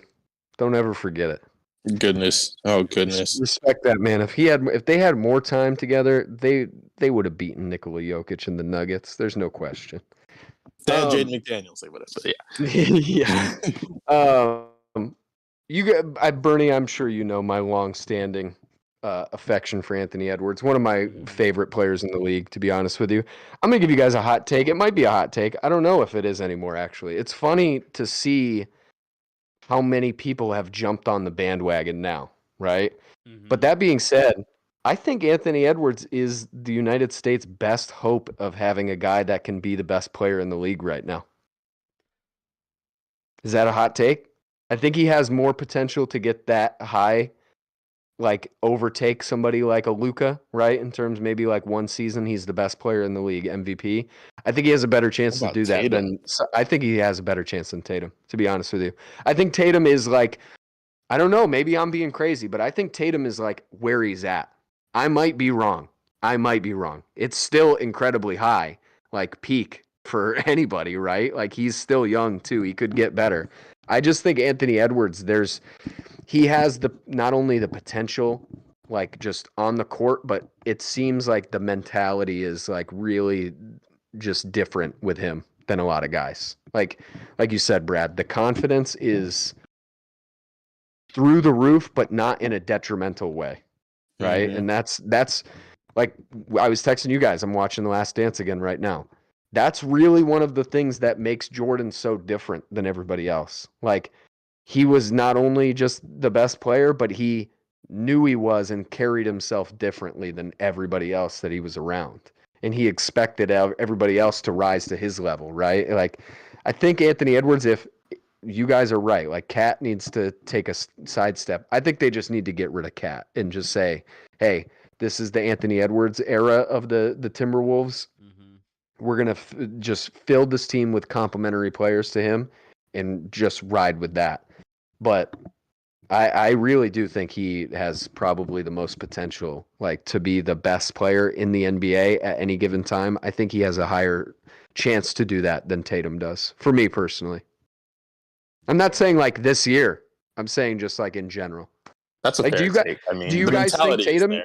Do you guys think Tatum is ever going to be the best player in the NBA? I don't think so. I don't think so either. I think Ant Yeah. could do it though. That's why After I what say I that. saw against the Warriors, I'm cool off Tatum. Too many missed layups, and then he did it against Philly too with that stinker performance. And Marcus Smart saved him, and then Tatum got hot later on, and really Joel Embiid and James Harden just threw up all over themselves. Yeah, yeah. What if Bernie, as man? a Celtics fan going forward, right? You have the option right now to have Anthony Edwards or Jason Tatum. Who are you taking? And get rid of your bias of like how the city feels about Tatum. He's the most popular Boston athlete. Just get rid of that. Like you have right now going forward one of those guys you think they're going to be the best player in the league. Who are you taking? That's tough. That's actually a really tough one because you've heard me my complaints about Tatum in the past and about like the Phil Handiness of all of it. Or sorry, not Phil Handy, Drew Hanlon. And just the moves that he does, and from in one hand, I do agree with you, Brad, because he's had some really bad games. I mean, I think to those NBA Finals against the Warriors, like he should have been able to carry us home and win us that championship. So it's tough. He's young though, but yeah. He is. I mean, in his defense, young, he's been there, unlike Edwards too. So yeah, I mean, I'll probably still go Tatum, but man, is it close? It is really close because it's really close. Yeah. Because Anthony Edwards, the potential is really there to be like one of the best. I want to amend my answer a little bit. If Tatum can clean up his shot diet a little bit. Well, that's the problem though. Is he going to be able to? And that's probably a conversation we probably should. He needs to get back to using his post game because he's like 6'9", 6'10", and he completely cut it out, which doesn't make sense. Yeah, because he's been working with a really crappy trainer who says, "Hey, do this." Anti Phil Handy. No, Tim Footy, real. Tim Footy himself. He's like, do this bag work, sidestep, blah blah blah. Yeah, all right, man. Get in the post. You 6'10" and 200 pounds. Come on. That is why I said Sensei Hanlon needs to get in there and just kick Handy. the other guy's ass. Kick the other guy's ass. You said Hanlon, my friend. That's the opposite of what you wanted to say. Sensei Hanlon? Oh, sorry, Sensei Handy. Get Sensei Handy. Blasphemy. Go kick Drew Hanson's ass, and bring Tatum to work with you in the dojo. He needs to be in there working. That's like the ultimate fight for just Bernie. Phil Handy versus Drew Hanlon. That's like Bernie's dream fight. If there's any anime animators out there, can you just animate that for me? That's my new Oh my project. God. I'm gonna make that for you. Dragon Ball, Phil Handy versus Drew Hamlin. All right, you guys ready for the forum topic of the week? I'm gonna keep Yeah. it short. I'm gonna pick a shorter one, but it's actually not only is it just forum topical, it's actually topical in general because I've seen this conversation around the internet this week. 6-man like Lou Williams and Jamal Crawford, are they Hall of Famers? I'm gonna read you the results of this poll. Okay, 5% Jamal Crawford, yes. 0% Jamal Crawford, no. Mind you, this is kind of a weird poll because there's a fifth option here, and it's kind of split up, kind of weird. So 5% of people said Jamal Crawford, yes. 0% said no for just him. Lou Williams, 4% yes. 2% Lou Williams, no. And then 92% or 92 votes, 89%. Both players are not Hall of Famers. How do you guys feel about that? Do you think either Jamal Crawford or Lou Williams are Hall of Famers? Are they both 3-time 6 Men of the Year? Yep. I mean, I want to say no, but just off the way the Hall of Fame has let in people. They let in Reggie. Yeah, they let in Reggie Miller, who had 150, 40, 90 season. Reggie Miller does not deserve to be in the Hall of Fame. So if they let in Reggie Miller, they can let in my Seattle boy Jamal Crawford. 3 6-Man of the Year is impressive. I really think that's impressive. And they were consistent their entire careers. They were good scorers off the bench. They did their jobs. They let in Manu, and I know Manu has the chips, but he just played with better players. Manu was an all-star 100%. too, but yeah, I think they could get in. Yeah, would Jamal Crawford have ever been an all-star if he got to play with Tim Duncan? Though he probably would have been. Exactly. Yeah. What do you think, Bernie? I mean, like Brad said, I think it's a conversation that they allow some of these guys that probably should not be in the Hall of Fame to get in the Hall of Fame. So I think based on that merit, I think you just have to let at least Jamal Crawford get in there because, I mean, he's kind of been that guy for a lot of different teams as that 6-man. We even remember the latest time where he was a Clipper when he was on those on Lob City. He was doing great things on that team. That team really, if we're keeping it real, that team should have went a lot further than it did. They had a championship in them. 2015 or 2014? That year they should have won. They had the best team. Many chokes. Many chokes. I mean, they should have really been in that finals against who would have been against the Cavs when LeBron went back. They should have been in that final. The first one, yeah. First one he went back. Yeah, I mean, by that same logic, though, I would say Lou Williams is just as deserving. All the same accolades. I would say 6-man like Lou Will. I think of 6-man, I think of Lou Williams, actually. Mm-hmm. Yeah, you guys are right. Really, if we're keeping it real, no, they probably shouldn't be Hall of Famers, but based on the way the Hall of Fame works, yes, they should be Hall of Famers, which is why I thought it was interesting that 89% said no. Robert Horry is in the Hall of Fame, right? Yeah, he has a ton. Okay. He has what? I think he has 7 rings, which is absurd, or 6 rings. That's crazy. But he wasn't even I don't even think he was a 6-man on all of those teams. I don't even think he started on all those teams. Robert Horry is the prototypical role player, but even then, I would argue not as impactful directly to any of those teams as Lou Williams or Jamal Crawford were to theirs. So if he's making it in just because he has these accolades, 3-time 6-men for both of them, I don't know. That's why the Hall of Fame is just awful. I actually hate the Hall of Fame for the NBA because I think there's so much confusion as to what it even is that they look for, and also is it the accolades that matter, or is it because for some players it is the accolades that matter, and then for some it isn't that. So I think they need to get their stuff in order, but really, yes, they would be based on the way it works now. Pick the shorter one just because our stream went long today, but that's our forum topic of the week, guys. Yeah, I mean, I like that. It's actually kind of crazy how when you look at the stats, it's eerily similar for both guys. It's really, really crazy, and they played for a lot of the same teams, and they were kind of one after the other. As soon as Jamal Crawford started to decline, Lou Williams was kind of the same player, but a little bit better. It was, I don't know. They're definitely intertwined. Did they ever play together? Did their time in LA ever overlap? No. Lou Will, it's funny. I think Lou Will went to the Hawks after Jamal was, no. I can't remember. One or the other. Jamal went to the Hawks after Lou Will, or Lou Will went to the Hawks after him. And then same with the Clippers. Lou Will went to the Clippers after Jamal. No. Pretty crazy. Yeah. Let us know in the comment section down below. You know, you got. Do you see what Drunk said? Drunk, look up Reggie Miller's like career right now, bro. Like, look at his accolades. He does not deserve to be a Hall of Famer.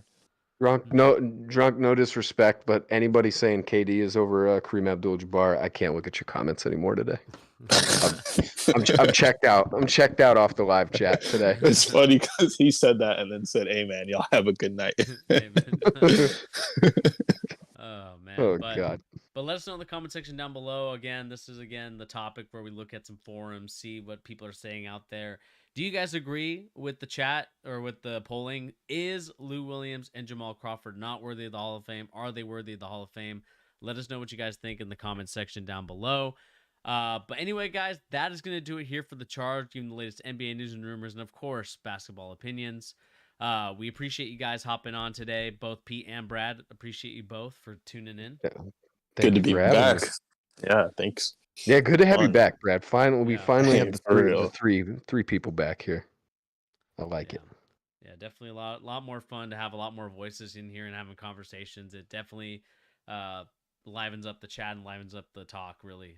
And again, like I said before, and many times, like again, we can have different opinions, but what I love about it is that we talk about it. We talk about things that the national media is not talking about. Talk about players that don't really get recognition. So I do appreciate that here on The Charge, and appreciate you guys for having these conversations, because we know, Lord knows, back to that Stephen A. topic, that they don't do it. So it is fun to do that. But anyway, guys, that's going to do it here. Please remember to hit that like, share, and subscribe button. Again, all that stuff helps out the channel tremendously.